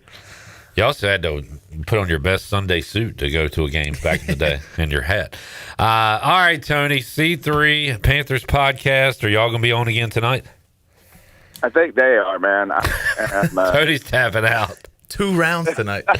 I tapped out already. I tapped out at pick 20. Panthers fans, go check it out on YouTube. But overall, Tony, you wanted O-line. You got O-line, so you're okay with night one? Yeah, I mean, I think that for any team, I'm just at the point is if you pick an offensive lineman or a defensive lineman in the first round every other year, or just once every 3 years, I mean, that's just necessary. All right, Tony. We'll talk to you next week, man. Thanks a lot, guys. There's Tony Dunn, C3 Panthers podcast. There's also a million ways to consume it now. So I was at the Shield's annual draft party, and he's just got, I guess, the main ESPN feed going on. But so was Saban and Herbie, was that a different one? They did a college game day prior. And then you had the McAfee watch along. Hold on. Prior. So Herbie and Saban were not on during the draft. They might have been on like McAfee's or the main ESPN broadcast. Or no, ABC. They were on ABC. Okay. Yeah. So you had ESPN, ABC. What was McAfee on? ESPN2 potentially. Okay. And then you had the NFL Network broadcast. And I went home and watched none of those. I watched the Barstool broadcast. Yeah, and then you had CBS Sports. Fox Sports did something not on the Fox Sports channel. That's crazy. The Ringer was live with Todd McShay on Netflix. There was multiple ways to consume the draft. I like Barstools because it's kind of funny, but they also have John Gruden up there. Yeah. But when they go to each team, sometimes it's just fans that work there. But they had Sean Alexander, Calvin Johnson. They had like a lot of greats from teams. Yeah. Eddie George, and getting their perspective. Eddie George did not want an offensive player, but kind of had to fake a smile because they drafted a Ohio State guy, so that was kind of funny. Yeah. So like seeing their reaction when their old team picks a guy. I do just love watching the draft with my friends because like the Titans come up and it's like, oh man, they could really use a receiver here, and I'm like 4 beers deal. I'm like, man, you're stupid, man. They gotta go defense here. Like that's crazy. We'll draft a wide receiver, and then Carnell Tate gets picked, and I'm just like, all right, well it's not that bad of a pick. Jerry lives 15 miles away, he said, from where the draft was, had no desire to go. Yeah. It's just I don't know. I don't see the appeal of standing around with a bunch of sweaty Well, like going today is going to be cool because I think Bret Michaels is performing. All right. You can see the lead singer of Poison. Shirley might be into that. Shirley, would you go? All right, first question. Would you be interested in going to day 2 of the NFL draft as a spectator? Judging from the drone shots, no. All right. What if I told you Bret Michaels will be there? Performing. As part of Poison? I think it's just Bret Michaels. Oh, then no. All right. I love Bret Michaels, but Okay. no. He's got to be part of Poison. He's got a background band playing Poison songs, and he's singing Poison songs. When did he break up with Poison? Well, he didn't break up with Poison, but he does make a lot of I feel solo like appearances these days. A car salesman trying to get Shirley into this Bret Michaels concert. All right. Only if I'm in the front, maybe 7 rows. Other than But that, then you have no. to paint yourself as like a dolphin. Yeah, you have to be a fan section. Paint yourself as a dolphin. How do you do that? You just go full gray and put Full on gray? a dorsal fin. And a dorsal fin. And you get to touch him. Did we mention that? Now if I get to touch him, worth it. All right, we got her. She's in. I'm in. Yeah. Is Bret Michaels really performing? Yeah. Is that a big ticket item? There's like 3 performers, and Bret Michaels one of them. I think maybe like Joe Jonas or something. I don't know. Probably not Joe. Probably like Rodney Jonas, the cousin. The bonus Jonas. Bonus Jonas. Let's see. Night 2 Pittsburgh people. NFL draft musical guests. Can we get anybody? Oh, we got local legends Wiz Khalifa. Okay. Oh yeah. And Bret Michaels. Okay, now Wiz Khalifa, worth it. Pittsburgh native, big Pittsburgh Steelers fan. I can see it. Other acts throughout the week. It's 3 days. It's a concert series running through April 25th. Major acts performing on the main stage, including... Wait. Yeah. Nelly. Okay. All right. Steve Aoki. He's a DJ. He's a DJ. And 2 Chainz. Oh. Oh, we got a wow from Nick. Nick might go now. Why go to the draft when we could just stand outside of the Pirate Radio studios last year and see him? Exactly. Well, yeah, he's got a point there. Boogie with a hoodie, not included. Yeah, not a big enough name yet. All right, let's take a break. Jamie wants to know if somebody can do a dolphin impression. Yeah, that's about as close as I can get. Jerry's like, damn, Chat GPT. Bret Michaels is from the Pittsburgh region. Wiz Khalifa sung Black and Yellow. Thanks, Jerry. we get their local guys. That's not a good way to treat your listeners. I'm sorry, Jerry. I'll be better. I don't care. That's not a good way to treat your listeners. Jamie wants to know if somebody can do a dolphin impression. Nope. Wait, am I high? Didn't you just say that? And then I went E. Jerry's like damn Chat GPT. He said Bret Michaels is from the Pittsburgh region. Wiz Khalifa sung Black and Yellow. I know, Jerry. We know. I'm flipping out, man. We know. I'm freaking out. What just happened? Holy hell. Jamie asked if somebody do a dolphin impression. Damn Groundhog Day in here. Bret Michaels is from the Pittsburgh region. Wiz Khalifa sung Black and Yellow. Can someone do a dolphin impression?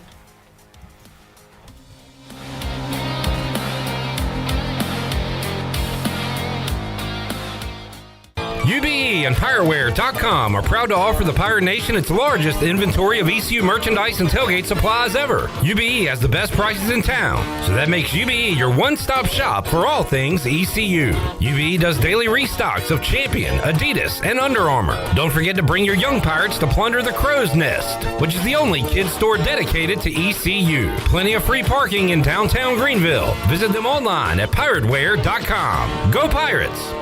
Looking for friendly service and hometown convenience? Make it Country Mart in Pitt County. With 2 great locations already serving our community, Country Mart is your one-stop shop for fresh hot food, cold drinks, snacks, fuel, and everyday essentials, all with the fast, friendly service you can count on. And we're growing. A brand new location is coming soon on Highway 11 right across from Aiden-Crifton High School. From breakfast biscuits to afternoon pick-me-ups and the best fuel prices in town, Country Mart keeps Pitt County moving. Country Mart, local, convenient, and always friendly. A new feature menu has arrived at Basil's in Greenville. Basil's new specialty menu is full of great favorable dishes like roast beef melt, creamy beef ziti, chicken hibachi pizza, apple strudel pizza, plus $4.50 margaritas every Tuesday and $3 North Carolina craft beers on Wednesday. Basil's regular menu and favorites are always available for lunch and dinner. Eat local, drink local at Basil's, your community restaurant and pizzeria on Fire Tower Road in Greenville. Basil's, Pirates supporting Pirates. Your future is full of possibilities, and Pitt Community College can help you explore every option. You can earn a degree, learn a trade, transfer to a university, or launch a new career. We offer the support you need to succeed with flexible schedules, affordable tuition, and programs designed for the real world. Your path, your future, your college. Pitt Community College. Register now. It's time to shack things up at Burrito Shack. Whether you're craving bold burritos, tasty tacos, or crispy nachos, they got the flavor you're looking for. Made from scratch, chef-inspired, fresh Mex cuisine, served up with a side of laid-back beach vibes. Fast, fresh, and totally delicious, Burrito Shack is where flavor meets the coast. Located in the Lowe's Food Shopping Center in Winterville. Quick, crafted, coastal. Burrito Shack. Here at the Holistic Company, we know that life throws you its fair share of curveballs, like passing that drug test. Congrats. Now you can finally relax, kick back, and, well, light one up. You've earned it. With weekly events like trivia, karaoke, comedy, open mic, movie night, and, of course, all your favorites: flour, merch, carts, edibles, and wellness products. Whatever you need to legally take the edge off, we've got your vibe covered. Order online at theholisticco.com or visit us at 5th and Evans in Greenville or at one of our other 2 locations in Fremont or Smithfield. The Holistic Company. Oh, dude, that home run just busted your windshield. Yeah, I'm not worried about it. You're not worried about it? Yeah, I've got Brandon Manning and Farm Bureau Insurance. Hey, Pirate Nation, this is proud ECU graduate and former baseball player Brandon Manning inviting you to join my team at Farm Bureau Insurance. From home, auto, or life, give me a call today and let's talk about your insurance coverage and about the Pirates. Call 531-1812 and go Pirates!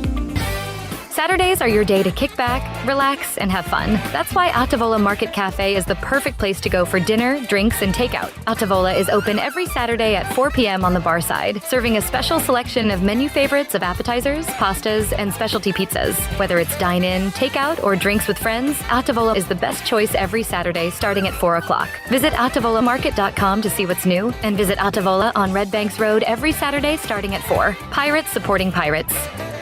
Hey, this is John Gordon, author of The Energy Bus, and you're listening to Pirate Radio, the voice of the Pirate Nation.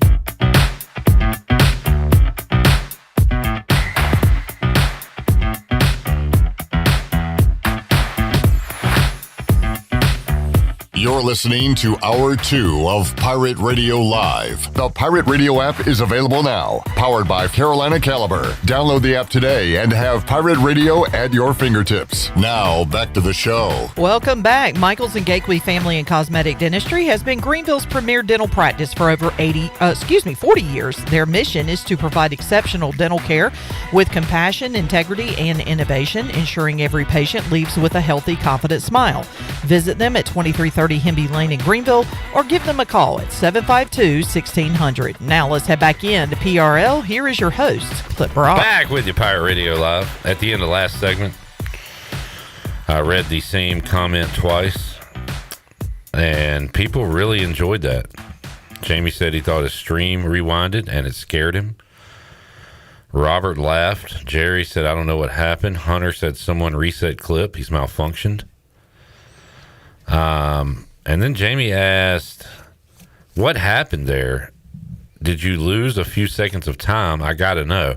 Well, here's what happened. Sometimes I'll start a sentence while I'm reading the chat, end that sentence, and start another one.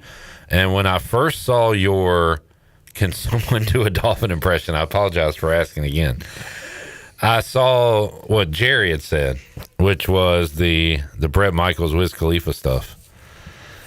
So my brain had moved on to roasting Jerry for being Chat GPT, and I did not know I completed the sentence. Can someone do a dolphin impression? So I knew I had read it. I knew I had started the sentence. I didn't know I had previously asked it. So once I did, Jarrett, you are not high. You are correct. I did ask the question previously. After that, I just started repeating everything because I thought it would be funny. Yeah. But yeah, that was a bit of a time warp. Jarrett said there's so much AI going on now, it's infected my brain. Mm-hmm. I don't know, am I human? Am I robot? Am I a mix of both?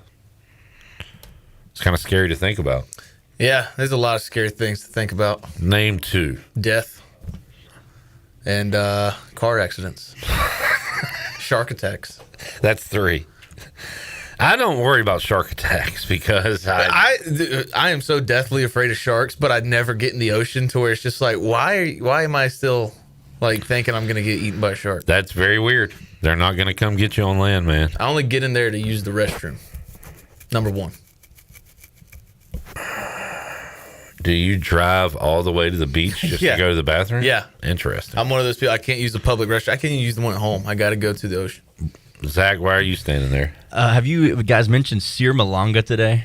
There's some news. We have Sear Malanga news? We're an hour and a half into the show, and huge. there's Sear Malanga news, and we haven't talked about it? Yeah. What is Sear searing? He will be back in Minji's this season. Oh, this is a setup. Who's he going to play for? Wichita State. Son of a... Where was he last year? Who knows, man? Let's look at the Sear Malanga path. It popped up on, I still follow him on Instagram, and I just saw his committed. Sear Malanga. I wanted him to work out here. Oh, New Mexico State. Sorry, I could have found that myself. So did he go from ECU to New Mexico State? Yeah, directly. All right, so this will be his third stop. Direct flight. Sear Malanga might be at ECU. It could be one of those. Oh, yeah. But he will be playing against the Pirates. He will. Revenge game. Sear Malanga has gone from 2.1 points before to 1.3 points in 25. Big bounce to 3.7 points in 2026. Almost doubled. Well, did double. So there we go. Steve says, hey, yo. Please tell me I didn't say that already. I read it. I definitely read it, so I didn't know. I'm going to be careful about that from here on out. Jerry says, Wes pays for AI. I pay for AI. Why'd he yell it? I don't know. I can't help it. I mean, that was before I was medicated, man. That was the things that come out of his mouth don't make sense. Also, the volume he uses sometimes and the emphasis he puts on things. But that week he was here, like, at least you guys were, like, just in this room. I was sitting right next to him the entire week, and it's just, like, by Thursday, I was like, I don't think I could laugh anymore. What a guy. I got a problem. Yep, he sure does. I don't think I've ever heard that one. There's something strange here. I have no idea. That was Wes when I was asking if anybody could do a dolphin sound in here. All right. Earlier today, I was looking around. I was like, I smell bacon. No, it was just Greenville police officer. Just kidding. Is that too much? Oh, no. Jared's walking out. I'm out of here. Jared's walking out. He is not down with the police jokes. It was a very nice man, Mike Montayne, who I found out right before we went on is a Commanders fan. So we had a nice chat about that. But he joined me earlier to talk about parking, safety, things you need to know if you're coming to downtown Greenville for Pirate Fest on a Saturday. Here's my chat with Mike Montayne. All right, joining us today on Pirate Radio Live, Mike Montayne from ECU and Greenville Police, I should say, GPD. Mike, welcome in. How you doing, sir? I'm doing well. Thank you for inviting me. We were going to talk Pirate Fest, but I found out you're a Commanders fan, so we'll just talk Commanders football for 10 minutes. I'm good with that. After last night's draft, I have a lot of comments and good comments. Yeah, Sonny Styles is a Commander, and we'll see how that goes. But a big weekend here in Greenville with Pirate Fest. There's going to be a lot of folks in downtown Greenville in a short amount of space. So what are the kind of the keys or the things you want people to know as they come in for a fun day on Saturday? Yeah, so we're really excited. We're expecting maybe somewhere in the number of 18,000 people to show up for this one-day event. It's going to look very, very similar to what you have seen in the past. A little different with footprint because of the work that is going on in the town commons. But again, it's going to be an exciting event. We're going to have a lot of people there, and the weather looks like it's going to be really, really good. I know a lot of folks ask about parking. According to Troy D., that should not be an issue. You got the decks and free parking here in downtown for the event, right? Yeah, absolutely. So we have been working on this plan for quite some time now. So I've put the Greenville Police Department has their piece, and part of that is the parking, so the security portion of it, and the capturing of the road. So you have started to see some of that stuff take place as of Wednesday earlier this week, where signs were being posted letting people know that we are going to be capturing First Street. And as of 1 o'clock today, the First Street will be captured and handed over to the event. And there will be plenty of police presence and first responders available the weekend. Yeah, so the way it's going to look is that First Street portion is going to be closed because the entertainment is going to be there on First Street this year instead of the town commons. So that section of First Street that's going to be closed is going to start at Green Street and go all the way to Holly. We'll go one block north of First Street, the block, so you'll see barricades on police vehicles beginning at 2nd Street. So there will be that buffer from 2nd Street to First Street that's closed. And, of course, from Green Street to Holly Street there on First Street will also be closed. You'll see us. We'll have our UTV out there. We'll be roaming around on that. We'll have a tent set up right there next to where Troy's got his tent set up on First Street. So, yeah, you'll see us. You'll see fire rescue. And it's going to be a good time. And of course, safety is going to be a big concern for us.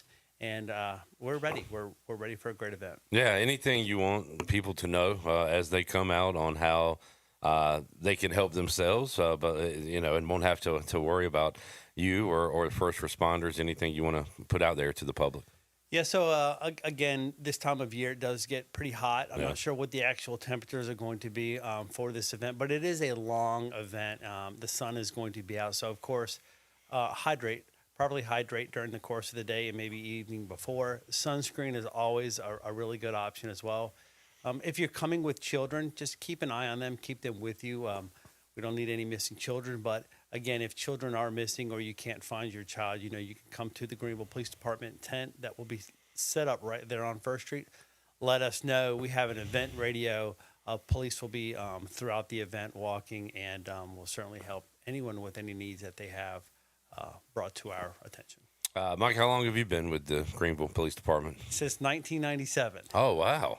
a little while. Yeah, you don't look old enough to be. What were you, like 10 years old? No, I appreciate that. I have been here for quite some time, so That's yeah, great. It's a good time. And what is your title and rank? I don't know the proper terming for it. Sure. So I oversee our Special Operations Bureau. It's one of the 4 bureaus that we have at the Greenville Police Department. I hold the rank of major, so it's fun. I oversee the specialized groups like traffic, our units that are downtown, our neighborhood units, gang, school resource. And that's a lot of what you'll see downtown for this event specifically.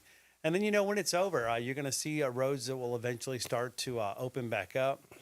Because the stages are going to be set up on First Street, it's going to take a little bit of time for us to get First Street open. So I'm very confident that First Street will be open on Sunday.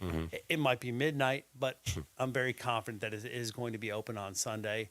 And then hopefully when the event's over, everybody flows downtown and finds something good to eat. I know that our officers will begin to flow downtown for whatever the evening will bring to us. I will do that as well.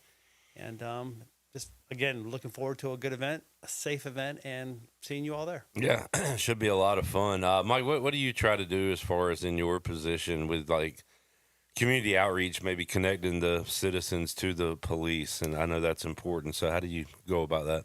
Yeah, so I'm pretty involved. A lot of the people that we're involved with, traffic specifically, is connected heavily with Governor's Highway Safety. So we're always doing things with the Governor's Highway Safety Program. Sergeant Richie Williams, who oversees our school resource program, is involved with also our police athletic leagues program. So we're doing a lot of that, actively involved with the cops and barbers.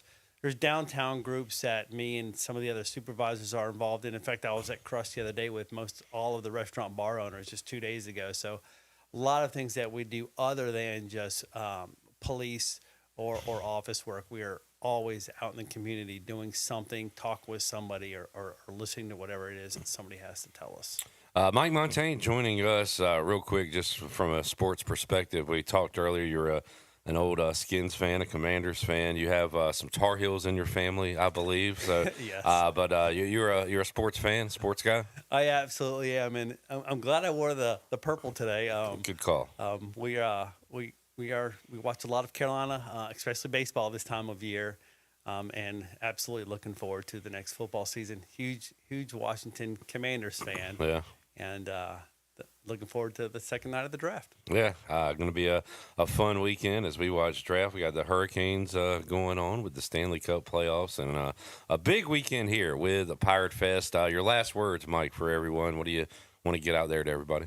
So we've been doing this event, specifically Pirate Fest, for several years, and Yeah. it has been a fantastic event. I encourage everybody to take advantage of this opportunity to come downtown to First Street and enjoy everything that's going to be out there. It's music and food trucks and a lot of really, really good people showing what Greenville's all about, and the purple and the gold, and it's going to be a great time. Come on out. And again, if there is an emergency or you have an issue, a question, you'll have a tent, and where would that be located? Yeah, so the tent is going to be set up right there on First Street, I believe, near Evans. It's going to be clearly visible with State Greenville Police, and we'll also have our utility vehicle roaming around the event area, and we'll all be in uniform, so we're easy to pick out. All right. Well, Mike, anything else, let us know. We'll get you back on, and if not, we'll talk about the Commanders. Jaden Daniels back in the playoffs. 100%. Later on this year. Thank you, Mike. Absolutely. Thank you. Montayne joining us today on Pirate Radio Live. If you're going out to Pirate Fest, hydrate, be safe, and have a good old time. We'll be out there, I think Mark Alexander and crew. Yeah, son and his friends. With some really cool shirts. Mhm. Some we've never done before. Oh. Kind of a new... Have you seen them? No. Oh, yeah. Saw them yesterday. Oh. New design, kind of new, something different. Something fresh. That I think you'll like. So stop by the Pirate Radio booth and check that out. All right, let's take a break. We'll come back. One more segment here in hour number 2. I got a draft question I forgot to ask you, and we'll talk a little NBA and Stanley Cup playoffs. More to go. Pirate Radio Live on a Friday. Back with you after this.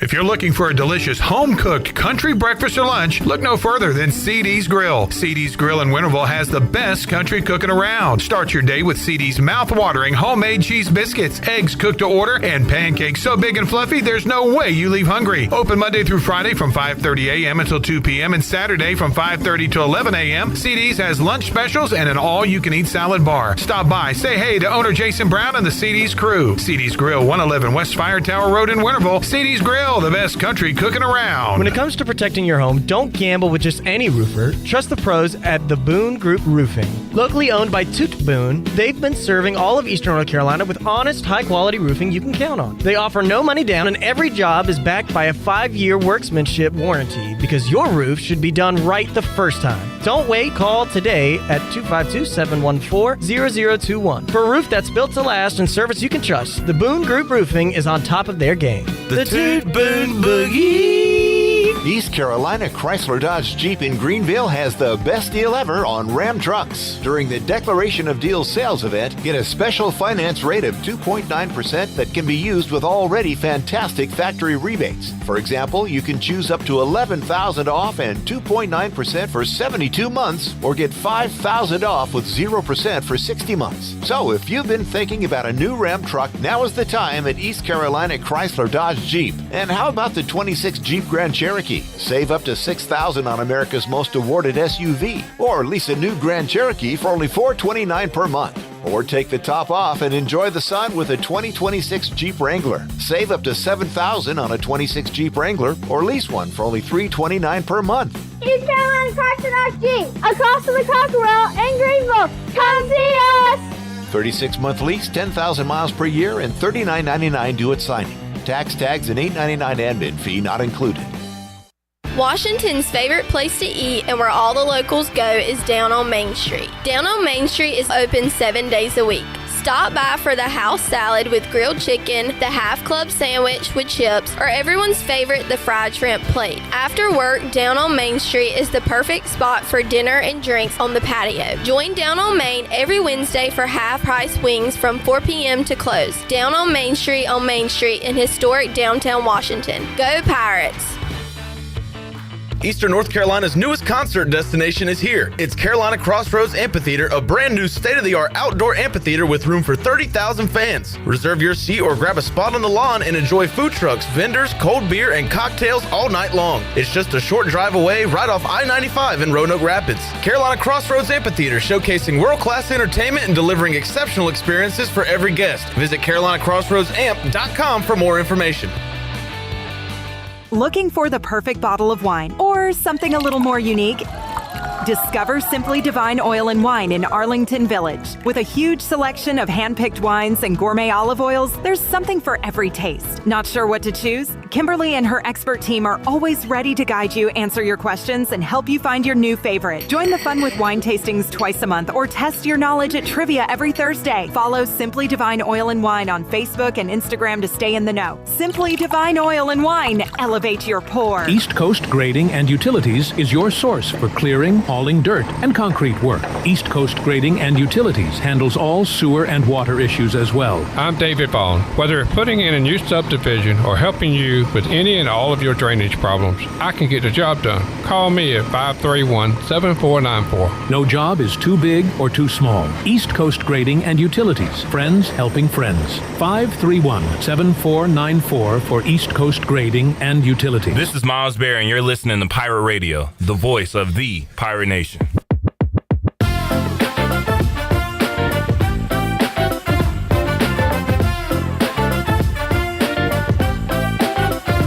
You're listening to Hour 2 of Pirate Radio Live. The Pirate Radio app is available now, powered by Carolina Caliber. Download the app today and have Pirate Radio at your fingertips. Now, back to the show. Welcome back. East Carolina Chrysler Dodge Jeep Ram is a family-run dealership that creates a family-like atmosphere for their customers. East Carolina Chrysler Dodge Jeep Ram is one of the biggest used car inventories in Eastern North Carolina, and you can shop online today at eastcarolinachrysler.dodge.com. East Carolina Chrysler Dodge Jeep Ram on the corner of Greenville Boulevard and Memorial Drive. Now let's head back in to PRL. Here is your host, Clip Barat. All right, Jarrett. I was listening to a show earlier today, and they were talking about quarterbacks, and they said this was not a discussion. This was a matter of fact. This was not an opinion. Gotcha. This is a fact. The way that this man was saying this. If Arch Manning was in this draft, he'd have been picked number 1 overall. If Dante Moore was in this draft, he'd have been picked number 2 overall. Is it that simple? Is that true? You would take those quarterbacks over Fernando? Well, I don't think the man you love. Dante was going to go to the Jets if he was in this draft. Like Fernando was number 1 if those were the 2 quarterbacks available. Like that was fact. Not according to this factoid. So he said it would be Arch, Dante, and then Fernando? Yeah. I don't agree on the Dante Moore thing, and the only reason Arch would be, I guess, his upside and his last name.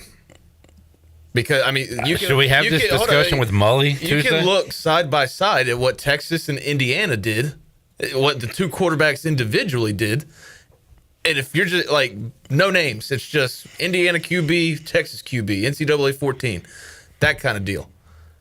You take an Indiana quarterback. Exactly. That's why I thought it was crazy. So was that guy crazy, or would you want Arch Manning over Fernando Mendoza? Watching what I watched last season, I want Fernando. The guy went 16-0 at Indiana. Like you can say, oh, Mark Cuban did this. They had all these guys around him. It's still Indiana. What do you think Texas has around Arch? Yeah, exactly. So I'm okay. I'm with you. I get it's week 1, but look at what Arch did against Ohio State. And look at what Fernando did against Ohio State. Yeah. Texas, I feel like, has a lot more money going into that program. Look at what Ohio State did against everybody, and look at what Fernando did. Yeah. I mean, just watching that look Big at what Ten, Signetti did. Looking at that Big Ten championship, Fernando goes out there in his first couple of snaps and gets his ass kicked. He gets blasted. And what does he do? He gets up, shakes it off, and throws a spectacular pass.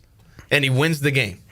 I just thought that was kind of wild for him to say it so matter of fact. And I didn't know if that's the public's thinking. I didn't know if that would be your thinking as a Raiders fan. Well, I mean, now that it's official, he's he's on the team. I'm obviously going to defend my guy, but just as somebody who watched college football last season, I think that what I said is correct. I don't think it's matter of fact Arch Manning goes number 1.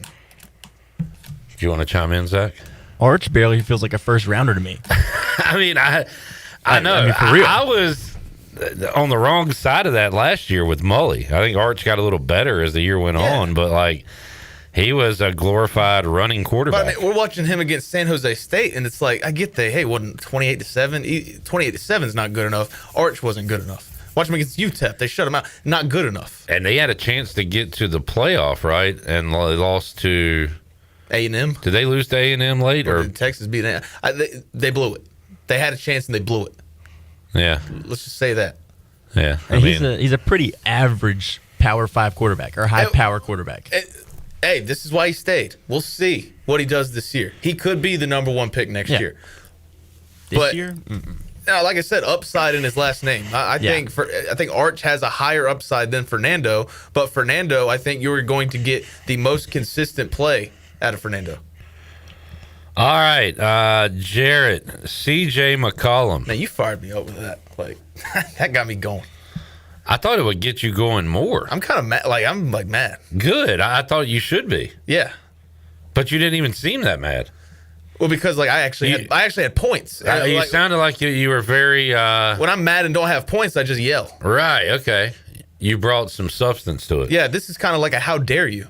Like, not you're stupid. Now, are you mad at me? No, I'm pretty sure it's Jason McIntyre. I saw he said it when he hosted The Herd a few weeks ago. Yeah, I don't know what I was listening to. CJ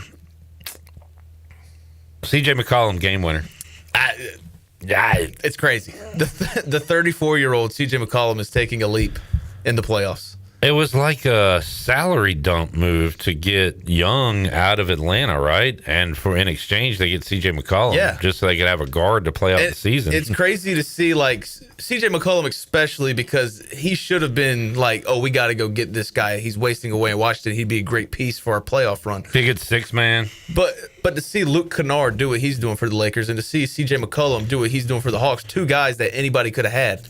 And it's just like, how did we not know?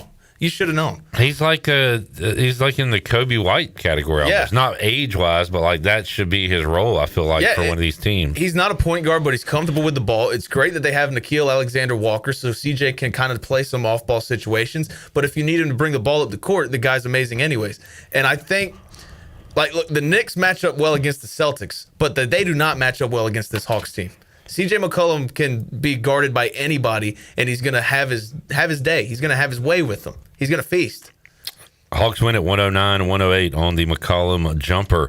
Raptors hammer the Cavs. You said earlier this series is over. Would you like to change your thoughts there? No, I mean, I don't expect Scotty Barnes and R.J. Barrett to have 33 apiece in any other game going forward. And Donovan Mitchell just kind of, just from what I saw, like highlights and whatnot, looked like he didn't care. looked like it's like, all right, we're here in Toronto. Let's just get back home and we can wrap this thing up. Timberwolves beat the Nuggets in the first quarter last night. That game was over. They just came out, punched them in the back of the head, and the Nuggets never got back up. Aaron Gordon, I think, was a scratch. So kind of rough when you don't have him. He's kind of the engine to this thing. Nikola Jokic is great, but when he's shooting 30 shots a game, you're not winning. I thought the Rockets-Lakers lines were interesting in games 1 and 2, with the Rockets being favorites, and it's gone up and up, and now it's gone up even more because the Rockets are in Houston, but they're 8.5-point favorites to a team that they've looked really bad against the first 2 games. Yeah, this is a team that needed to go get C.J. McCollum once Fred Van Vliet went down. But they kind of just stay with it. As long as Ime's coaching this team, they're done. They're cooked. You have said Tyrese Maxey can keep the Sixers in this series. They're at home tonight, 8.5-point dogs to Boston. Yeah, I like Boston tonight. And your Blazers are 3.5-point home dogs to the Spurs. They get it. If they win tonight, you'll win your dog of the day bet from last week. Give me Denny, Avdia, 25 plus, 30 plus, whatever you want. Take it. He's going to score a lot. All right. Didn't work the other night. The Scoot took over, which is it's like RJ Barrett having 33 last night. Nobody expects Scoot to have 31.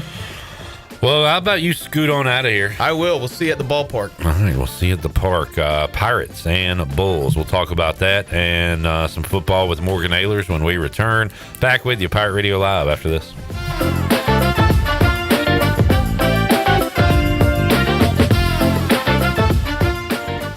Pirate Fest is back, presented by the City of Greenville and the Downtown Greenville Partnership. Come experience all the family fun Saturday, April 25th in downtown Greenville on 1st Street. It's all happening 11 a.m. until 7 p.m. with a variety of food, drinks, and unique vendors. Plus, of course, pirates. And you can enjoy awesome music from September, the top Earth, Wind, and Fire tribute band in the country, and Spare Change. And as always, our entertainment is free. It's legendary. It's award-winning. It's Pirate Fest. April 25th, downtown Greenville. Hey, Pirate Nation! It's your Pirate Cyclist Tony, inviting you to join us in Greenville's 21st Annual Ride of Silence on May 20th at 6 p.m. starting from the Greenville Bicycle Company located on Clark Street. This ride honors cyclists who have been involved in accidents in the past year while riding their bikes. The ride will be a slow 10-mile event with a police escort, and riders are required to wear helmets. For more information, please visit the Greenville Bicycle Company Facebook page, and we'll see you on May 20th.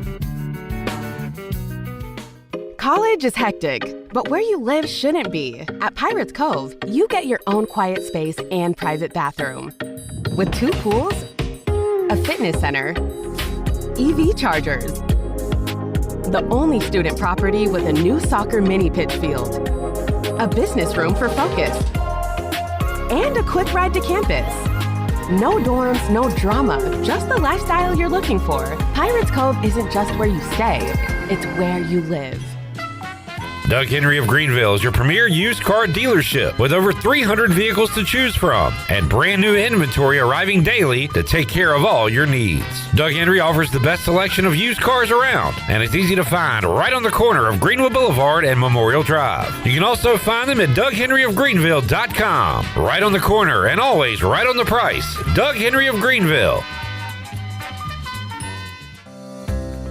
Do you want to get rid of wrinkles? How about tighten or lift your skin? Want a smoother skin texture or get rid of brown spots? Combining personalized treatments, expert training, and a deep passion for skin health, Beauty Bar MediSpa is dedicated to enhancing your skin and boosting your confidence from the inside out. Contact the licensed professionals for a free consultation and ask about their newest technologies and treatments. Beauty Bar MediSpa on Red Banks Road in Greenville. Enjoy your visit. Love your transformation. I'm Sam Jones, and for more than 3 generations, my folks have kept the fires burning for Eastern North Carolina Whole Hog Barbecue. At Sam Jones, you'll find our smokehouse pumping out wood-fired meats cooked fresh every single day. There are no freezers at our place. Everything, and we mean everything, is made fresh daily, including our sides, sweets, and sauces. Stop in and see us, and I bet you'll be able to taste our passion in just one bite. At Sam Jones Barbecue, you'll find plenty of smoke, but no mirrors.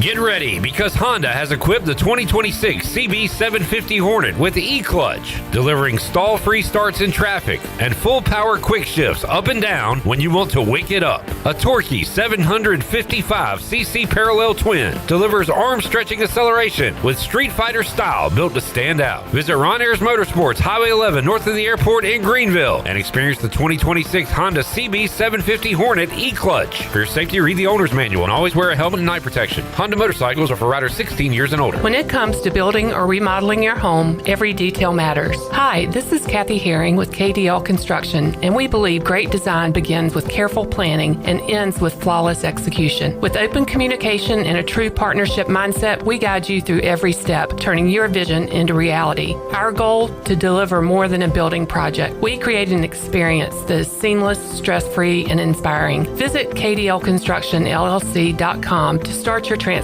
today. KDL Construction, your vision, our craft. This is Pirate Radio, WGHB Farmville, W224EI Greenville, WDLX Washington, and W281CH Washington.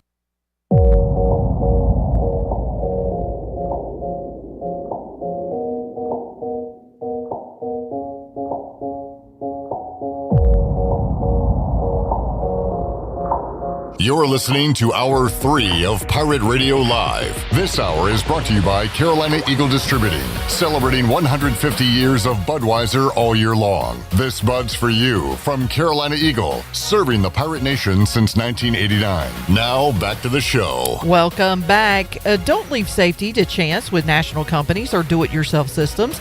SCI Technologies has recently merged with High Tech Communications to become North Carolina's premier security, audio, and fire alarm provider. They have the most cost-effective solutions for your home or business's security and life safety needs. Call SCI Technologies today at 321-7006. Now let's head back in to PRL. Here's Clip. Back with you, Hour 3, Pirate Radio Live. As the Pirates and Bulls going at it, we'll have a baseball lineup for you coming up at some point during this hour. Where is softball this weekend? Tulsa, Oklahoma. I hear it's beautiful this time of year. So Pirate baseball, softball going on. Also, let's see, women's lacrosse will be playing at home against Charlotte on Saturday. So that is going on at 1 o'clock. You can watch it on ESPN Plus if you're unable to attend. So we got some Pirate athletics going on this weekend. We'll talk some Canes with Nick and I believe Alex Harper, who joins us on the Turner Home Team live line. Harp, how you doing, man? I'm great, Clipper. How's it going, brother? It is going wonderful. Real quick, little football talk, and unfortunately, I know you and the lady were away last week, but had the spring game. Have you heard about like what transpired on Saturday for the spring game? Heard much. Yeah, so we get out there at supposed to get underway at 1 o'clock. At 1 o'clock, they do the scuttle. Is that what it's called? The 3-on-3 Oklahoma drillish thing. So they do that right out of the gate. And then they do some receiver versus DB one-on-one, and then some O-line versus D-line one-on-one, and then some punting, and then some 7-on-7, and then red zone period, and boom, that's your 2026 spring game. So I'll be honest, every spring game is kind of boring. I didn't really hate this because we did get to see Ray Joseph one-on-one with the DB and Brock Spalding one-on-one, and the running backs out of the backfield. Brandon Best looked great up front blocking for ECU one-on-one. He did not let Preston Carr get through, which was very impressive. So from that standpoint, I kind of liked it, but it was certainly different than your traditional spring game, Alex. I think from a fan perspective, it could be a little unfortunate because you show up and you're kind of expecting, a football game, an inter-squad scrimmage between the guys. But I think this is a great way for both sides to feel good about it because the fans get to see the newcomers, and like you're talking about, you get to see the one-on-one drills, some red zone situations. You get to see a variety of stuff going on. But then from inside the program, Coach Harrell and the guys in the locker room are probably just looking at it as another practice. Also this way, if you're not playing a typical scrimmage like you would in the spring game, you're probably not showing a lot of your playbook, and you're keeping a lot of stuff close to the chest, which you do in most spring games. But maybe some people don't enjoy that, but that's an interesting format, and I think went well for the guys on Saturday. I agree. I think coaches are certainly overly paranoid and get more paranoid because of all the filming and stuff. But another reason, Alex, and I heard it in the press box, Jarrett heard it on the field, they had like 9 healthy offensive linemen. So that's, not enough to split up teams or anything like that. So this was probably, and injuries elsewhere, this was probably the best route to go than to play a full game. And more importantly, Clip, they got one long snapper on the team. So you can't split up one guy. I was sitting beside, I think Chandler was a former long snapper. Was he, Shirley? So. I'm pretty sure he was. I don't know if we got that loaded. That was a curveball for Shirley Rhodes. We'll see if we can get that. But I was sitting beside Chandler, and he kept repeating that, and I pretended like I cared. What's that, Chan? What you saying there, buddy? One long snapper? Oh, no. But yeah, what are we going to do? We can't hit the portal, Alex, so what do we do? Well, I will say the one guy they have, Cole Walker, is genuinely talented. He was a true freshman my last season in the program, and he throws a good ball. The problem was he needed to develop a little more between the ears and probably get in the weight room for a year or two. So, and I saw him recently. He looks in great shape, and I know he threw a good ball when I was there, and he's probably only gotten better. So if he is the guy, I think we'll be in good hands, but there will definitely be some high school kids coming in that can compete for the job, and there are spring transfers that will be available somewhere. So we'll see if we get anyone from another school, but I'm not too worried about the situation we're in currently. Yeah, Cole Walker sounds like a good country music act or character on Yellowstone or something. Alex Harper joining us, Turner, home team live line. Let's talk Canes. Canes win last night 2-1. Shirley, do we have the Canes goals from last night? Hall trying to feed it back to the circle. Gets it back off a stick. And Stankoven scores! Logan Stankoven on a one-timer for the circle. Carolina has the opening goal, and Stankoven has the opening goal for the third straight game. They'll play it back for Taylor Hall. Hall fans on a pass, gets it back. Miller feeds Blake. They score! The Hurricanes respond and retake the lead. Nick, who was that on the call? Was that Bougie? No, but Okay. I don't like this guy. All right, I want to talk about that. So, do you know the name of that fella? I do not off the top of my head. All right. So, John Bujagross is, I think he's good for hockey because he does his overtime challenge and he does, I think he's like good in the studio and probably good on social media. I did not enjoy him doing play-by-play. You look like you disagree with everything I said. He's not. He tries way too hard to be relatable and funny. Yeah. And then it just comes across like he's trying way too hard, and it just doesn't work. I did not enjoy his play-by-play at all. Alex, I don't know if you care about such things. Before we get into the hockey itself, how about the broadcast production of these playoffs? So I do care about the commentating a lot. I think Carolina gets the short end of the stick, to put it lightly, when it comes to the national hockey media. Very fortunately for me, I watched the game on the local broadcast and listened to Mike Maniscalco and Trip Tracy, because as long as they keep broadcasting the games on the local network that I have access to, I will not be listening to the national broadcast. So, according to John Moody, that's only for the first round. I totally forgot about that game one, and I did listen to Maniscalco and Trip Tracy game two. And last night I was at a draft party, so I was just watching on my phone. Oh, say that again. I was saying, moving forward for the future games in the next round, I will probably turn the volume off on my TV and still listen to the radio broadcast. Old school. Love it, AHarp. Love that. Do we still have John Forsland, has he kind of worked his way up the ladder? Who are is like Gary Thorne? Who are the announcers? I don't know. I'm kind of out of it. Who are the big time hockey announcers? Nick is looking like behind him as if somebody else is going to answer. So you don't have the answer to that question. I didn't know if Alex was going to answer. Everybody likes Kenny Albert, Bob Okay. Wischusen for ESPN is spectacular. And then Bob Wischusen. the TNT broadcast. Sean McDonough is not too bad. I can't stand him for hockey. Oh, I like his voice though, so I think I would enjoy that. I can't stand him for hockey. For football, yeah, great, but for hockey, he just sounds like he's about to fall asleep.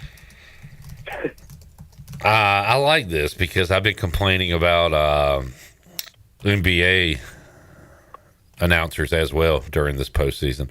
All right, so TNT Sports, Kenny Albert, play-by-play, John Forsland, Brendan Burke. Is he a play-by-play or Yeah. color? Okay. You've got ESPN, John Bujagrass, Ray Ferraro, Sean McDonough, Bob Wischusen. Okay, so I feel like we covered pretty much everybody there. Do y'all like Messier, PK? No. Okay. No. Zero. Those are the same guys that don't watch the Hurricanes or pay attention, even the job, mind you. And then we get to the postseason, and they pick us to lose round one every single year. It's a tale as old as time at this point. I see Kevin Weeks' name. He played for the Hurricanes, right? Is he at least talk good about him? Do you like Steve Levy?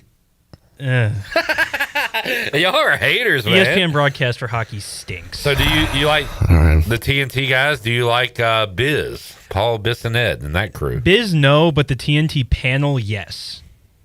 Does Wayne Gretzky add anything, or is he Shockingly, yes. Really? He He's does, good? yeah. Okay. Biz is their Barkley. Like they're trying Yes, to bring in a 1,000%, funny guy. yes. Okay. All right. Enough about that. How about the hockey itself? AHarp, what do you think of the 2-1 win last night? For the casual hockey audience, I know a lot of people will say that was a boring hockey game. I thought it was a beautiful defensive clinic, honestly, by both teams, but obviously Carolina getting the edge. What excites me about these first three games, it's not just the fact that we have a 3-0 lead against a genuinely good Ottawa team, a team that is better than their record. They had one of the better records post-Olympic break coming in. This is a legitimately good opponent. But stop me if this sounds familiar for any Hurricanes fans listening. Hurricanes get into the playoffs. They play a team that is focused on defense and special teams, and they have a really, really hot goaltender. We have been bounced every time in this situation, whether it's Tampa with Andrei Vasilevsky, Florida with Sergei Bobrovsky, and Igor Shesterkin in New York. We lose these kinds of games when our offense is not firing on all cylinders and we are playing on the road. So to win a game, only scoring 2 goals and being able to pull it out and win that game last night was a beautiful sight to see and makes you feel like this is finally a team that is built for the postseason and not just for the regular season. AHarp trying to get on Pirate Radio social media with that clip. That was you said that with your chest. Let me go negative real quick. Is facing a hot goaltender another way to say offense stinks and needs to score more? What's the difference? So sometimes, but if you watch these games, we are getting good chances. So I'll compare this to our power play. So our power play is like 1 for 9, 1 for 10. They did not score last night despite having 5 chances. But if you watch it, there's a difference between not scoring because you're not productive and not scoring because it just didn't get past the goaltender. The Ottawa 5-on-3 that turned into a 5-on-4, that was an example of sucking. I don't know another term to use. That was pitiful on their part. Yeah. You know what? It was pitiful, Clip, but I'll tell you this. The way Carolina has squeezed the life out of Ottawa, I believe that terrible 5-on-3 from the Senators, I think that was a result of those players on that roster squeezing the stick a little too tight because they know how hard it is to generate anything offensively. They were down 1, down 2-0 in the series at home, and you have a 5-on-3. I think the grip was a little too tight, and that was a result of Carolina, plus the effort of Jacob Slavin, Jordan Stahl, and Sean Walker did a beautiful job on the 5-on-3 as well. Nick, so game 1 is 2-0. Could have been 2-1. They called a goal, went to the review, and said it did not clear the line. So that could have been a 1-goal game. Game 2, Canes win it in overtime. We were watching it at the Buck. Ottawa should have had like 3 goals in the first period. It could have, should have, maybe not. And then, game 3 is a 1-goal game. So 3 like close competitive games, but kind of like Alex is saying, like I do feel like the Canes have flexed and look like the better team. Would you say that? Yeah, 100%. Yeah. Like if you watch that game last night and you are a Canes fan and you remember the past Eastern Conference Finals with Florida, and you had a lot of games that were kind of like that, where they were like close 1-goal games, but you never felt like you were in it. That was Ottawa last night. That was a technical close 1-goal game, but they were never dangerous outside of their 1 goal. Outside of that, they were nothing, basically. So this is kind of what it felt like. Canes 3-0 series lead. Game 4 coming up 3:00 on Saturday. Now, the other series we're watching is not being played tonight. It will be tomorrow. Huh? Wait a minute. It should be Battle of Pennsylvania's today. It should be. Well, I mean, you can should and could all you want, but it's sure isn't on my ESPN.com. That makes no sense because they traveled. They played a game in Philly already, so they shouldn't have to travel again. Flyers Penguins is Saturday. That is the dumbest thing I've seen. Wow. At 8:00, and the Flyers can close it out, and that would be the next opponent if the Canes are to advance. What are you guys watching that, and what else are the storylines in the playoffs? I'll start with you, Nick. What are you keeping an eye on? I mean, Pittsburgh's just old, and I funnily enough, I texted Alex about it yesterday. Is people are going to give the Flyers a lot of credit because realistically, this series isn't going past Saturday. So people are going to try and give the Flyers a lot of hey, they could do it. They're the sneaky underdog. They're playing a Pittsburgh team that got in on loser points and had to ride multiple 35-year-old players to get into the playoffs in the first place. But other than that, Dallas, Minnesota is great hockey. Montreal, Tampa is great hockey. The Utah Mammoth are playing great hockey for their first time in the playoffs in a long time. So overall, it's actually been a really fun NHL playoffs so far. And Utah, is this their first home playoff game? Yes. Oh, okay. That'll be a fun atmosphere tonight. Alex, anything non-Canes you've been keeping an eye on during the postseason? I've been watching the highlights from around the league. I've watched a couple other games live in the East just to see kind of what we're going up against. If we happen to face Buffalo in the Eastern Conference Finals, that is a legitimately scary building to go into, in my opinion. I forgot that is the same city that the Bills Mafia is in. Those are the same fans.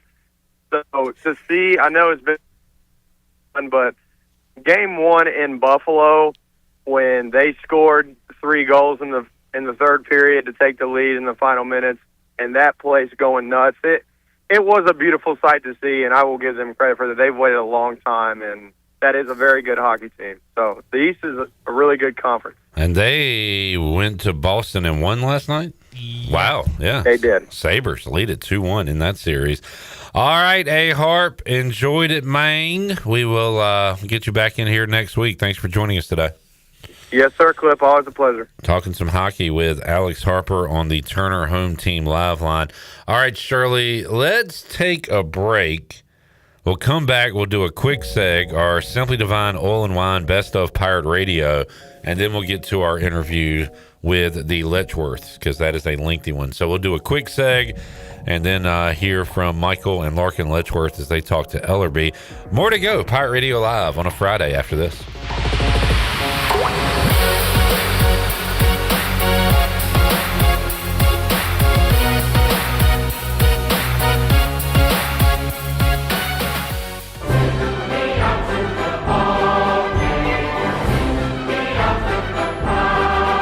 Take your family, friends, and kids down to Play It Again Sports this spring sports season. We have all the hottest new equipment for the upcoming softball and baseball season, along with a huge selection of quality used sporting and fitness equipment. Whether you're a golfer, a bike rider, a soccer player, or a fitness enthusiast, we will have exactly what you need. Don't forget to do your spring cleaning and load up all the equipment that you no longer need or doesn't fit. Bring it down to the store and get paid on the spot. Play It Again Sports across from the Nissan dealership on Greenville Boulevard. At Tiebreakers, we pride ourselves on serving big, juicy wings. I'm talking big and juicy.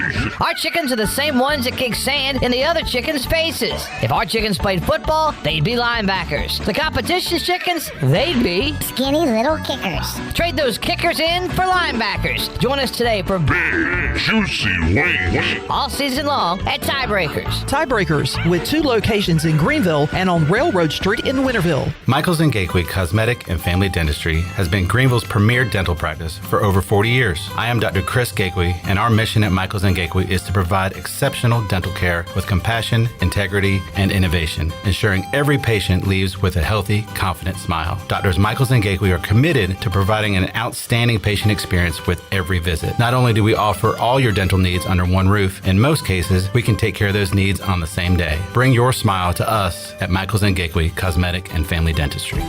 Pirate Nation, your dream home starts with Unshakable Builders. Now building in Sutherland Estates in Greenville and Dolostone Court in Wilson, with homes available now. And stay tuned, Cross Creek Townhomes in Greenville and Whitaker Glen in Farmville are coming soon. Browse available homes, explore floor plans, and see past projects today at unshakablebuilders.com. Have questions? Use live chat, fill out the contact form, or call the office at 814-9105. Unshakable Builders, build on a solid foundation. The Buccaneer Music Hall is your beacon of music in the land of the Pirates in the NC. Open at noon 7 days a week with live music. Come enjoy sports trivia with me, Clip Rock, every Monday. Tuesday and Wednesday, it's live local acoustic night, along with line dancing from 7 to 9 on Wednesday. Thursday, there's a brand new lineup with Singo starting at 8, followed by karaoke with DJ Dog. Ladies and free both Friday and Saturday nights with the best local bands in the area. Finish the weekend with free games and DJ Kids Scene. Y'all come get bugged up. Phelps Chevrolet is the dealer to see for a car or a truck or an SUV. The best service and quality. That's the Phelps guarantee. Phelps Chevrolet, the name you can trust. Phelps Chevrolet, you can count on us. The name you can depend on. Phelps Chevrolet. Get you one. Planning a special event, whether it's a baby shower, bridal luncheon, birthday party, or even a tailgate at Clark LeClaire Stadium, Chicken Salad Chick has you covered. Their fan favorite mini croissant platters is just one of many options to choose from, perfect for any occasion. With a variety of chicken salad flavors, there's something for everyone to enjoy. Let us do the work while you enjoy the event. Delicious, fresh, and served with a smile. Chicken Salad Chick Catering. Make every event memorable. Visit chickensaladchick.com to place your catering order. Just remember, you pick it up and we'll have it ready to go. Chicken Salad Chick, where every event is a little bit tastier. Have you ever seen those exotic aquariums like the guys do in Las Vegas on television? You ever thought about having one of these aquariums in your business? It's more affordable than you think. This is Hal Pruitt with rentafishtank.com. We can make having an aquarium in your business turnkey with no work, cleaning, or hassles for you. Rentafishtank.com creates a relaxing atmosphere and keeps children occupied. Rentafishtank.com already services many dental, pediatric, and doctor offices, plus hospitals and senior living centers. Check us out at rentafishtank.com. This is Ryan McChrystal, and you're listening to Pirate Radio, the voice of the Pirate Nation.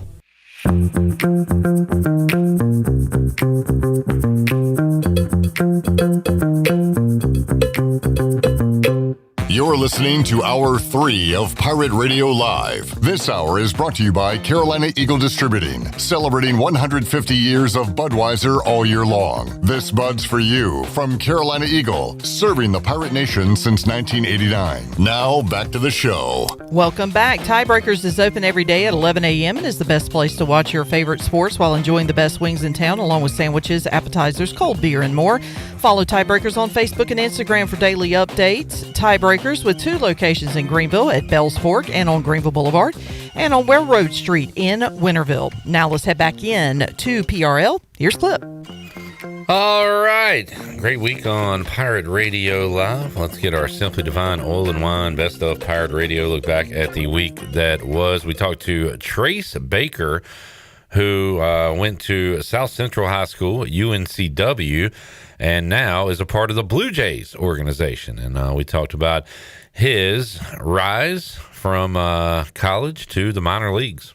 How's the routine gone for you since becoming a professional in minor league baseball? Was that an adjustment, or are you used to it by now, or still working it out?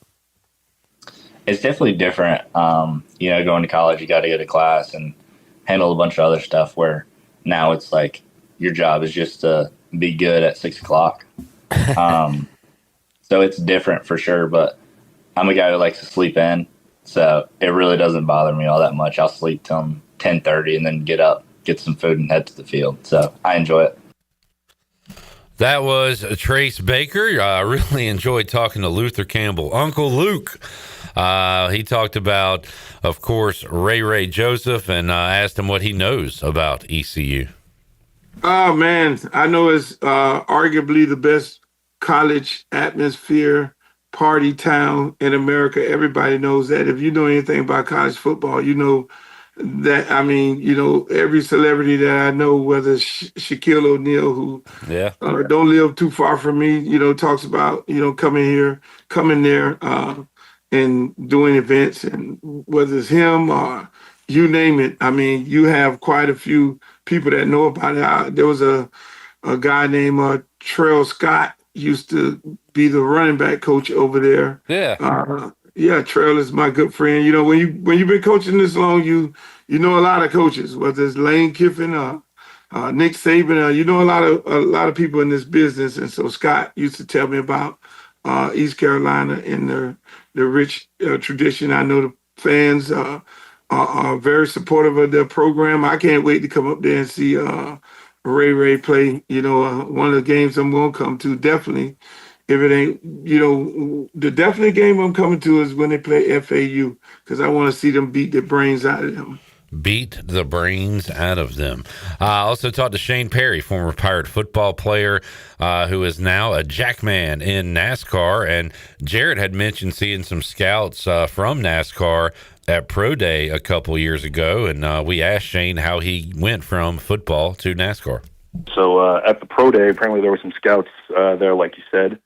And, I mean, I really had no idea how people got recruited for NASCAR pick crew. I didn't even know anything about the pick crew side of things for NASCAR. And apparently some guys were at the Pro Day and had a couple guys reach out from Hendricks and Team Penske, and ended up going down, doing a combine with Penske. And, man, that was kind of the rest was history. So I was already in a Pro Day shape, went down there, tried to put up some decent numbers, and got the call that they wanted me to come down there and continue doing that. Awesome to talk to Shane, also Uncle Luke, and you heard from Trace Baker as well. All of our interviews available on Pirate Radio TV on YouTube. Check it out. That's our Simply Divine Oil and Wine Best Of. It's located in Arlington Village. Your go-to for exceptional wines and gourmet olive oils. Not sure what to choose? Kimberly and her expert team are ready to help you find the perfect fit. Follow on Facebook, Instagram for fun upcoming events such as monthly wine tastings, along with trivia every Thursday. Simply Divine Oil and Wine. Elevate your pour. We will take a break, come back, more for you. Pirate Radio Live after this.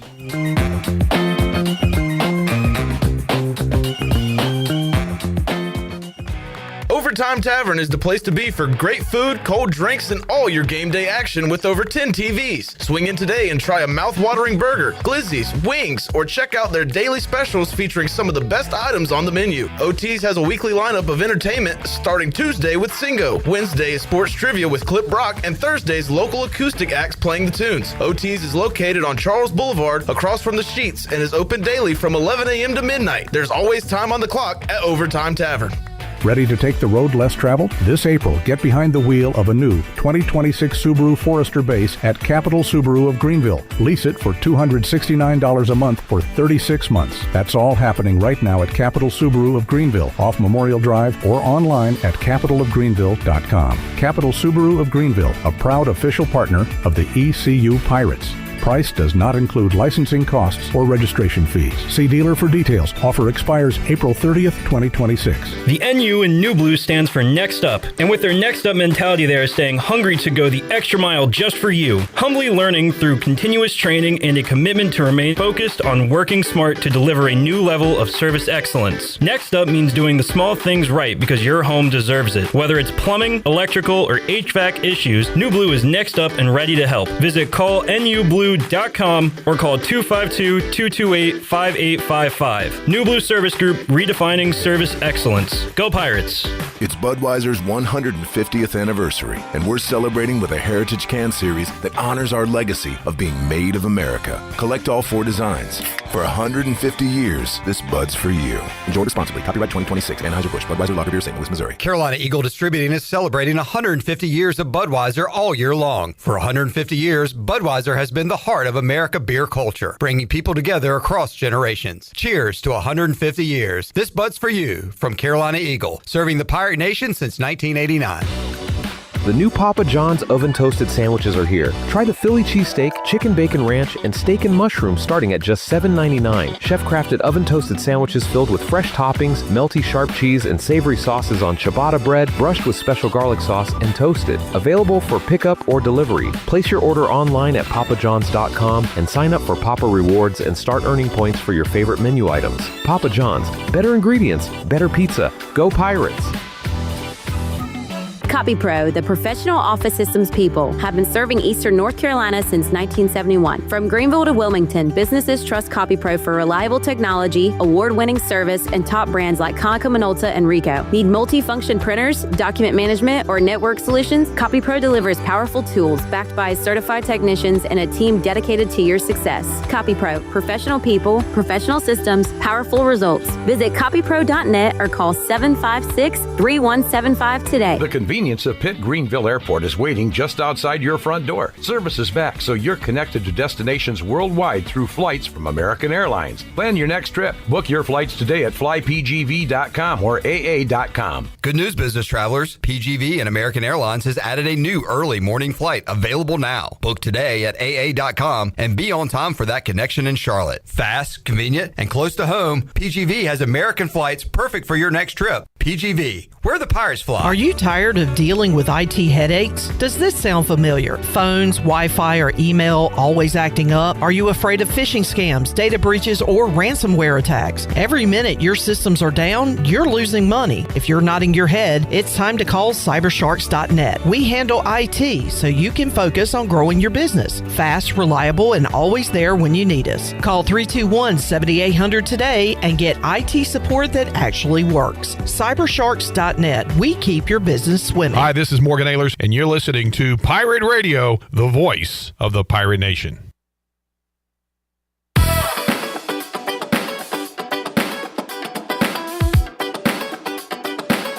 You're listening to Hour 3 of Pirate Radio Live. This hour is brought to you by Carolina Eagle Distributing, celebrating 150 years of Budweiser all year long. This Bud's for you from Carolina Eagle, serving the Pirate Nation since 1989. Now, back to the show.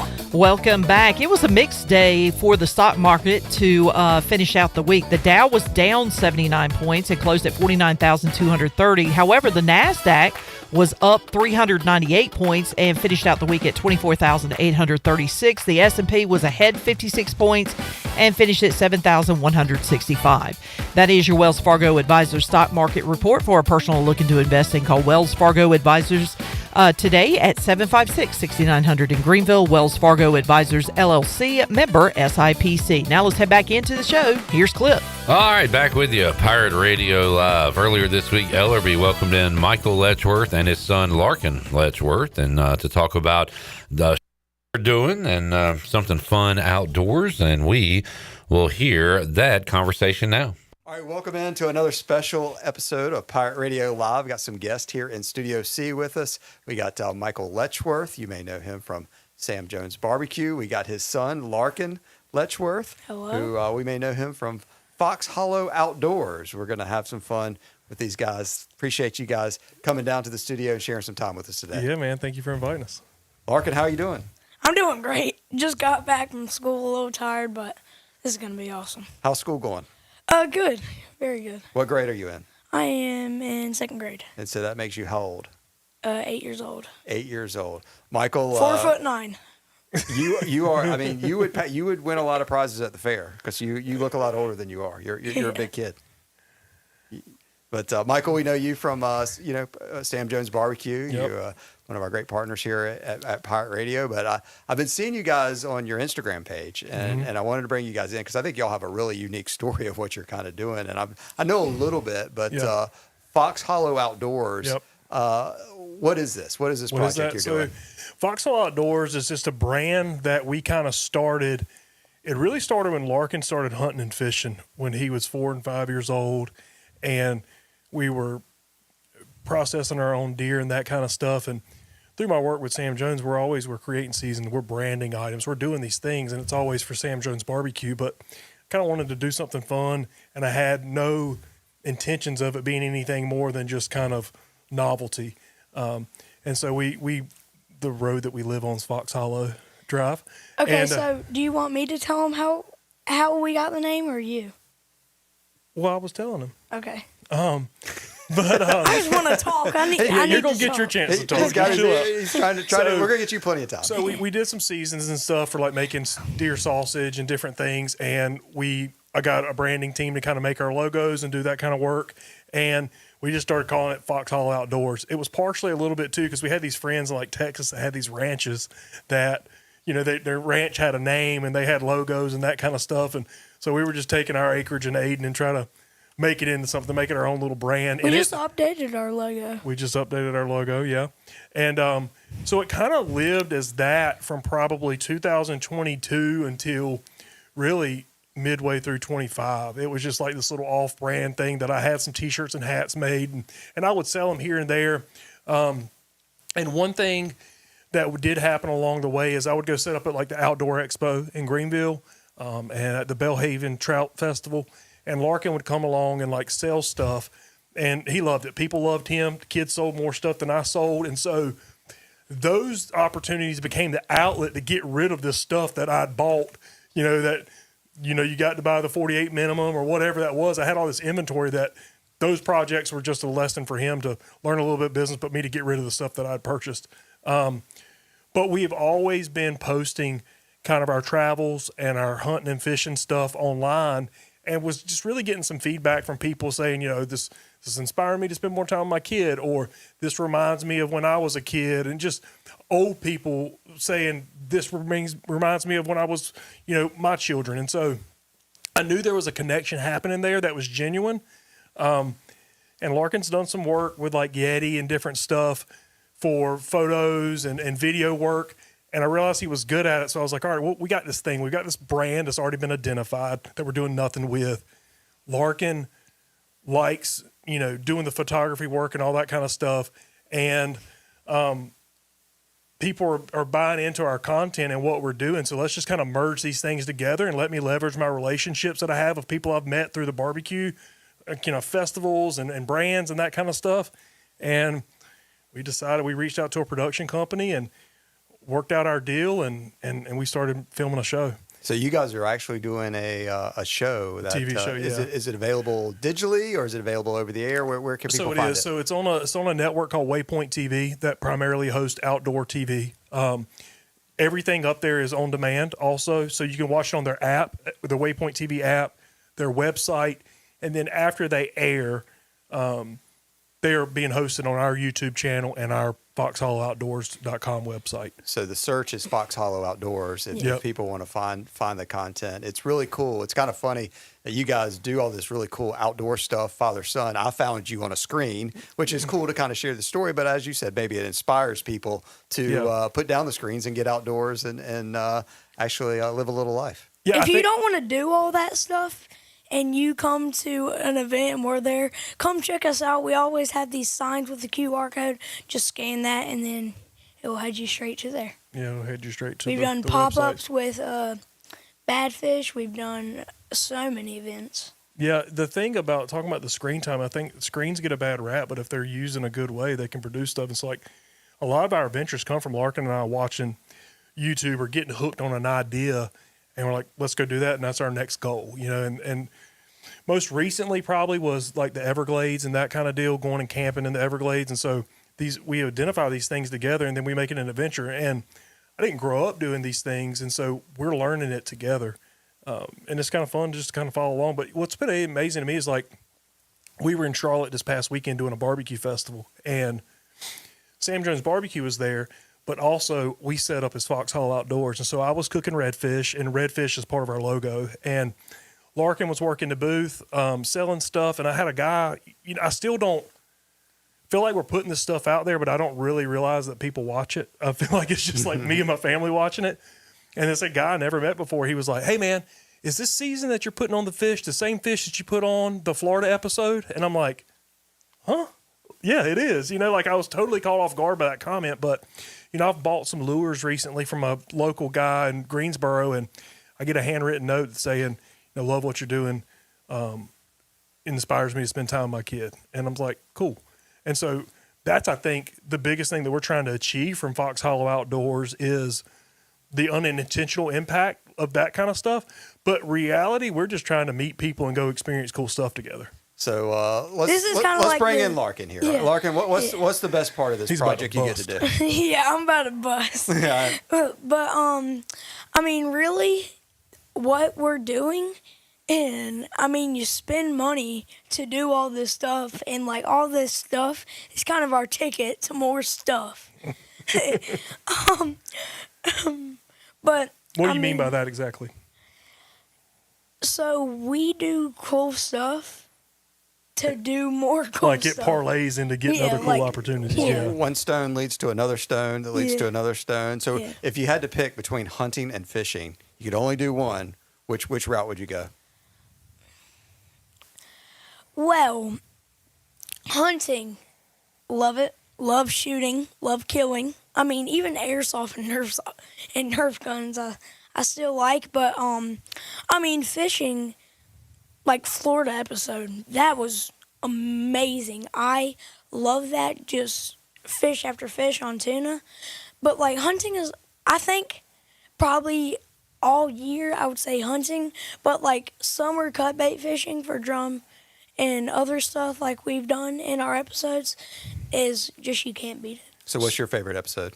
What's my favorite episode? Well, there are parts of episodes that I like more. So I like the hunting. I love the iguana hunting. The iguana hunting? Yes. Wow. We went iguana hunting. Where was in that? Key West. That was in Key West. And then catching tuna, an episode. All right. Yeah. So a lot of Florida. Were those both in Florida? Yeah. Florida is kind of fun. I just recently went to the Bahamas, first time out of the country, and that was fun. Next month I'm going down to Indonesia and just trying to catch a GT giant trevally. What is a GT what now? I'm not as outdoors as you are. So a GT stands for a giant trevally, and like it's every fisherman's dream. And I'm like, okay, it's me and my mom. Dad's not there. He can't handle 3 weeks away. So I'm like, I'm going to catch a giant trevally and rub it in his face. Oh, wow. So mom's in on this, huh? Well, she's probably going to be on the boat, but she's just going to be sitting there. So what do you think? Were you going to be jealous if he catches that giant GT without you there? He's going to be jealous and happy. So that's the thing. He's the only one who is selfish and gets jealous. I get really happy for him. I prefer him to experience it first, and then I'll go after it. But I'm jealous that I'll get to miss it if they get to go do that, but I'm fine with not being gone for 3 weeks. So what inspired, I guess you all started hunting and fishing, and then when was it like, and this was cool. What was the next step of being like, we should get a production company and do a show? What was that? What was that? Did you do that on your own, or did someone say? Started off as a joke, honestly. It came together really quickly last July. And so he started showing interest in the hunting stuff back when he was like 4. And I'd been around it, was familiar with it, but had never truly done it much. And so we did that together. And then when I discovered fishing on my own, it was like just a perfect fit for my personality.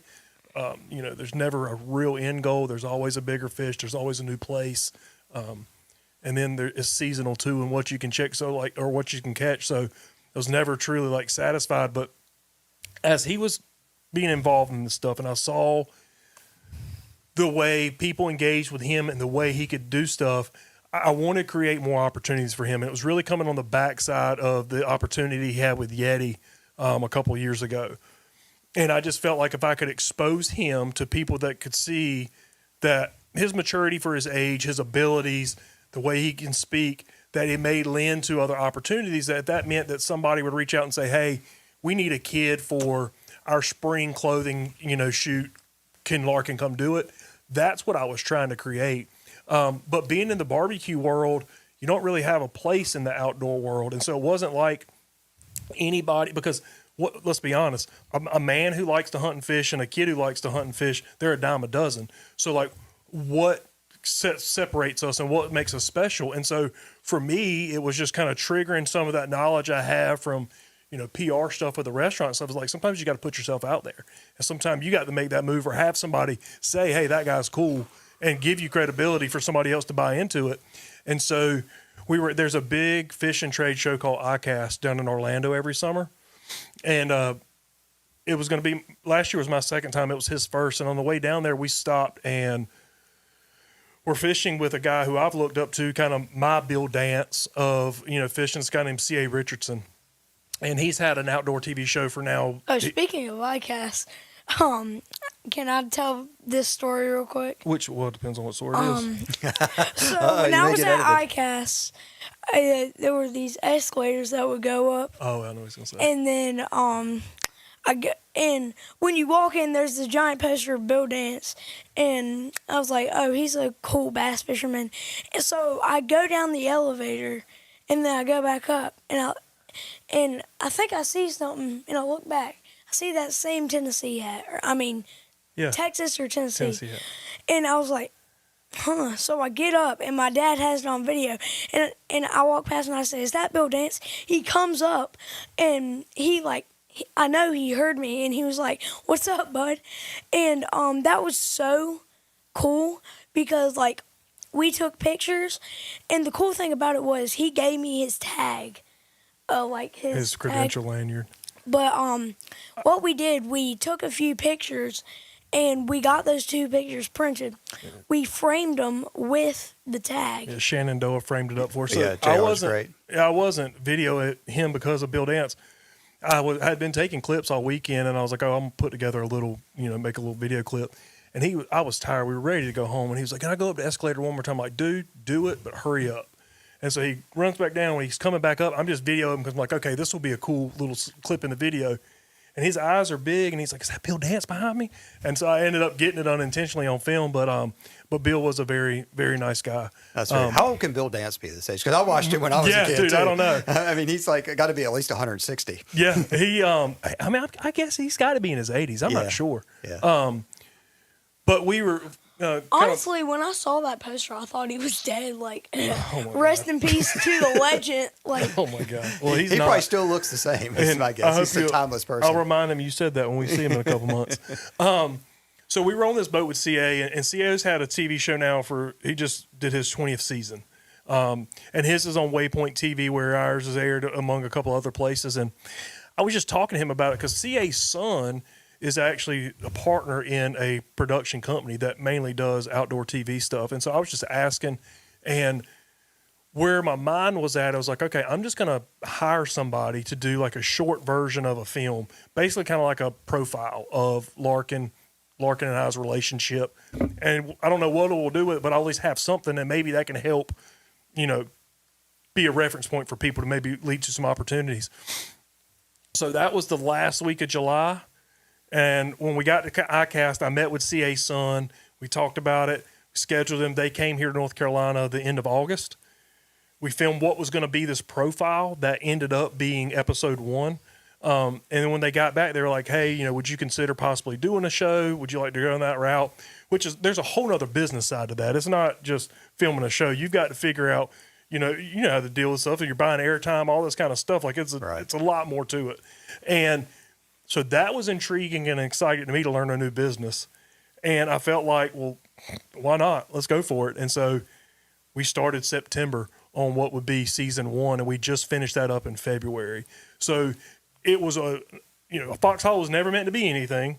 Then it was, okay, let me create this little personality profile for Larkin that spun into the show that now is, now this year when we go back to ICAST, we're like working in booths and being present for purpose, not just wandering around. So it's a very, very cool story. Michael Letchworth from Sam Jones Barbecue, his son Larkin joining us. Larkin, is this like a career path for you? Is this, you want to be like a professional hunting and fishing person, or a guide, or like a TV personality, or what are your dreams and goals right now? So I really want to carry on Foxhall Outdoors as something that it was never meant to be. I don't know what I'm going to do with it, but I want to make it bigger, maybe even start my own shop with it, like with my dad. But that's really my main goal. Just if I'm going to do something, I may be a fishing guide because he has his guide's license. And then I may be a fishing guide, a hunting guide. But as I said, I just want to carry on Foxhall Outdoors. What's the one cool thing you've learned from your dad during this process? There's a lot of cool things that I've learned from him.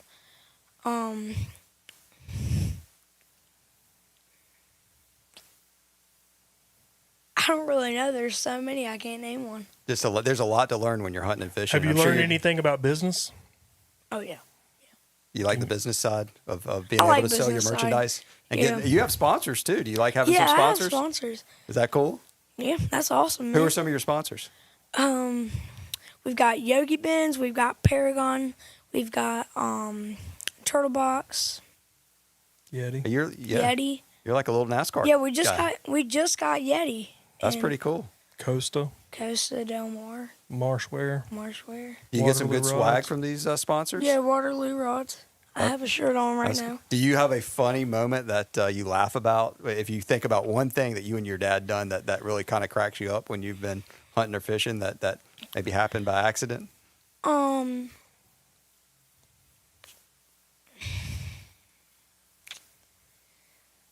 I don't know if you're looking at me for approval or you're looking at me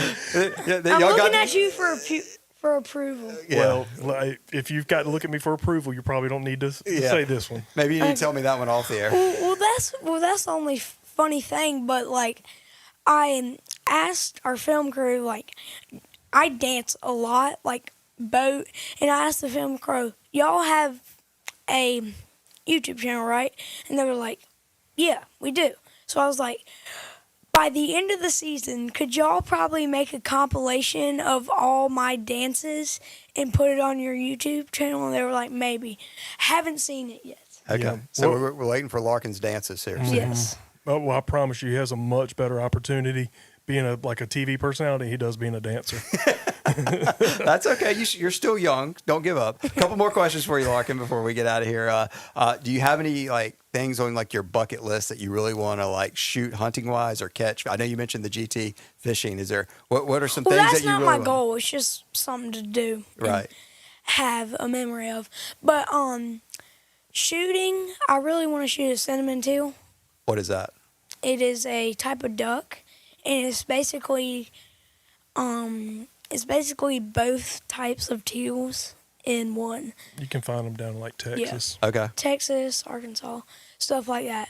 But catching fish wise, I'm still chasing a permit. Now, what is that? That is a type of fish that's a little bit harder to catch than a tarpon, but really when we went tuna fishing that was never the plan. We were supposed to go on a permit charter, and I mean the weather was fine, but our permit guy that we were supposed to go with, he was like, the weather's not right for when that. We had that real cold snap come through and we got all that snow. Right. Well, Florida had those unseasonably cold temperatures also, so their water temperatures dropped just like ours did. Like we had a big fish kill here, and speckled trout and stuff. Same thing happened down there, and so the water temps were way off. Although it was sunny and pretty days, the water temp had everything kind of jacked up in the ecosystem for what we were able to go target. So we were down in Florida, had everything already booked, and what was supposed to be the season finale episode, chasing Larkin's goal, now had been turned upside down. And like, well, what do we do? And so the tuna fishing and the iguana hunting was totally pulled out of left field the week before we got there because we were scrambling for other options, and it turned out to be a really nice cap to the trip. And then I'm going to finish what you asked me, but my second thing that I want to catch, if I ever go back to the Bahamas, I want to be able to catch a rooster fish or just anywhere else. Rooster fish is what I'm going to chase if I ever get a chance to. All right, I got one more question for you, and then I want your dad to plug where they can find all these episodes of season 1. But I think this is the most important one, and I found out this. Yeah, I'm waiting for the answer. When's the last time you've taken a shower, Larkin? Honest answer. Here's the even worse answer. 2 weeks ago, maybe? 2 weeks ago. It wasn't 2 weeks ago. But real outdoorsman. No, here's the worst thing about it is, as his parent, I don't know either when he last took a shower. Wow. So. I think it was probably 2 days ago. Larkin, though. No. So you're 2 weeks off. No, it wasn't. But Larkin credits his lack of underwear, lack of hygiene, and everything to his robust immune system. Well, he's never sick. I actually got sick for the second time last year in my life. So and look at his fingernails. Here's some tips. Don't shower. Don't cut your fingernails. Don't wear underwear. And don't do anything really hygienic that a normal person would do. Like this, if I showed my feet right now, this would be rated R. Like that's Crocs on the playground, though. Yeah, all the dirt and stuff getting in there. But don't do anything hygienic that a normal person would do in their day. But eat a lot of fruit. Eat a lot. Hey, look. Eat a lot of fruit. That's a strong finish right there. So my man lives off fruit and steak. Fruit, steak. Junk food. Does he shower, cut fingernails, or he is like a modern day caveman, kind of. Yeah, yeah. Maybe. Do you know who Captain Caveman is? That's probably like early cartoon character me and your dad may know. Flintstones. Yeah, he was on the Flintstones. Captain Caveman. So check that out. That could be your Halloween costume this year. Larkin, thank you for coming by today, man. I wish that we could we have to have you come back after you catch that rooster and that GT. Will you keep us updated of what's been going on? Yeah. That sounds good. Michael. If you can let me come back. Hey, you're welcome anytime. I think I may just want you one-on-one next time. Maybe you don't have to look at Dad for some of those approval stories. You might want to get a darker colored chair, though. He might stain it. we call me next time you shower, and then we'll get you worked in. So, but you look clean to me. So I don't buy the 2 weeks right now. But I think you're probably cleaner. You want to see my feet? Than you think. But Michael, tell everybody where they can find you guys on the Fox Hollow Outdoors. Yeah, thank you for giving us a chance to kind of tell our story and spread it. So foxhollowOutdoors.com is our website. That's where our seasonings live. Our episodes live there. Links to our partners are there. Fox Hollow Outdoors NC is our YouTube channel. We're trying to be better about getting more videos up there, but our episodes do live there, or you can check them out at waypointtv.com. Well, cool. LBP is another sponsor. LBP, yep. There we go. Got to get them all in. Great job today, guys. I appreciate what you guys are doing, sharing some real father-son time to the public. Maybe it'll inspire somebody. And, I hope so. They'll go watch some of the episodes. I need to go watch a few myself now. But thanks for coming by. People can always stop by Sam Jones Barbecue as well. You're doing great work there. So, guys, good luck and keep in touch. Thanks, man. Appreciate you. Thank you. This was awesome. I want to do it again, and hopefully I catch that GT next time I come. Sounds like a plan. Ellerby, Michael Letchworth, and Pigpen. Larkin Letchworth. That kid's a star. I mean, I like his style. Don't shower. Don't cut your fingernails. Eat a lot of fruit. Don't wear underwear. Don't wear underwear. Eat a lot of fruit. Eat fruit. And steak, I guess. The keys to life right there. That's outstanding. That was fantastic. Strong finish there. All right. We got a couple minutes left. Gav on the mound tonight. I'll be riding the Nerfy, even though I think the Guardians might score on Max Scherzer in the first inning. That's pretty cool, though, for Gavin, which he is becoming a name in his own right, but pitching tonight against a future Hall of Famer. So it'll be Guardians and Blue Jays, 7:07. Gavin, 3-1, 2.12 ERA. very, very strong start to the season for Gavin Williams. Also coming up tonight, Shirley, we got O's baseball. O's taking on the Red Sox. What is going on in that AL East? I know what's going on in the NL East. Well, the Red Sox can't beat the Yankees right now. So you got freaking A. Yeah, it's right now the Yankees controlling that division.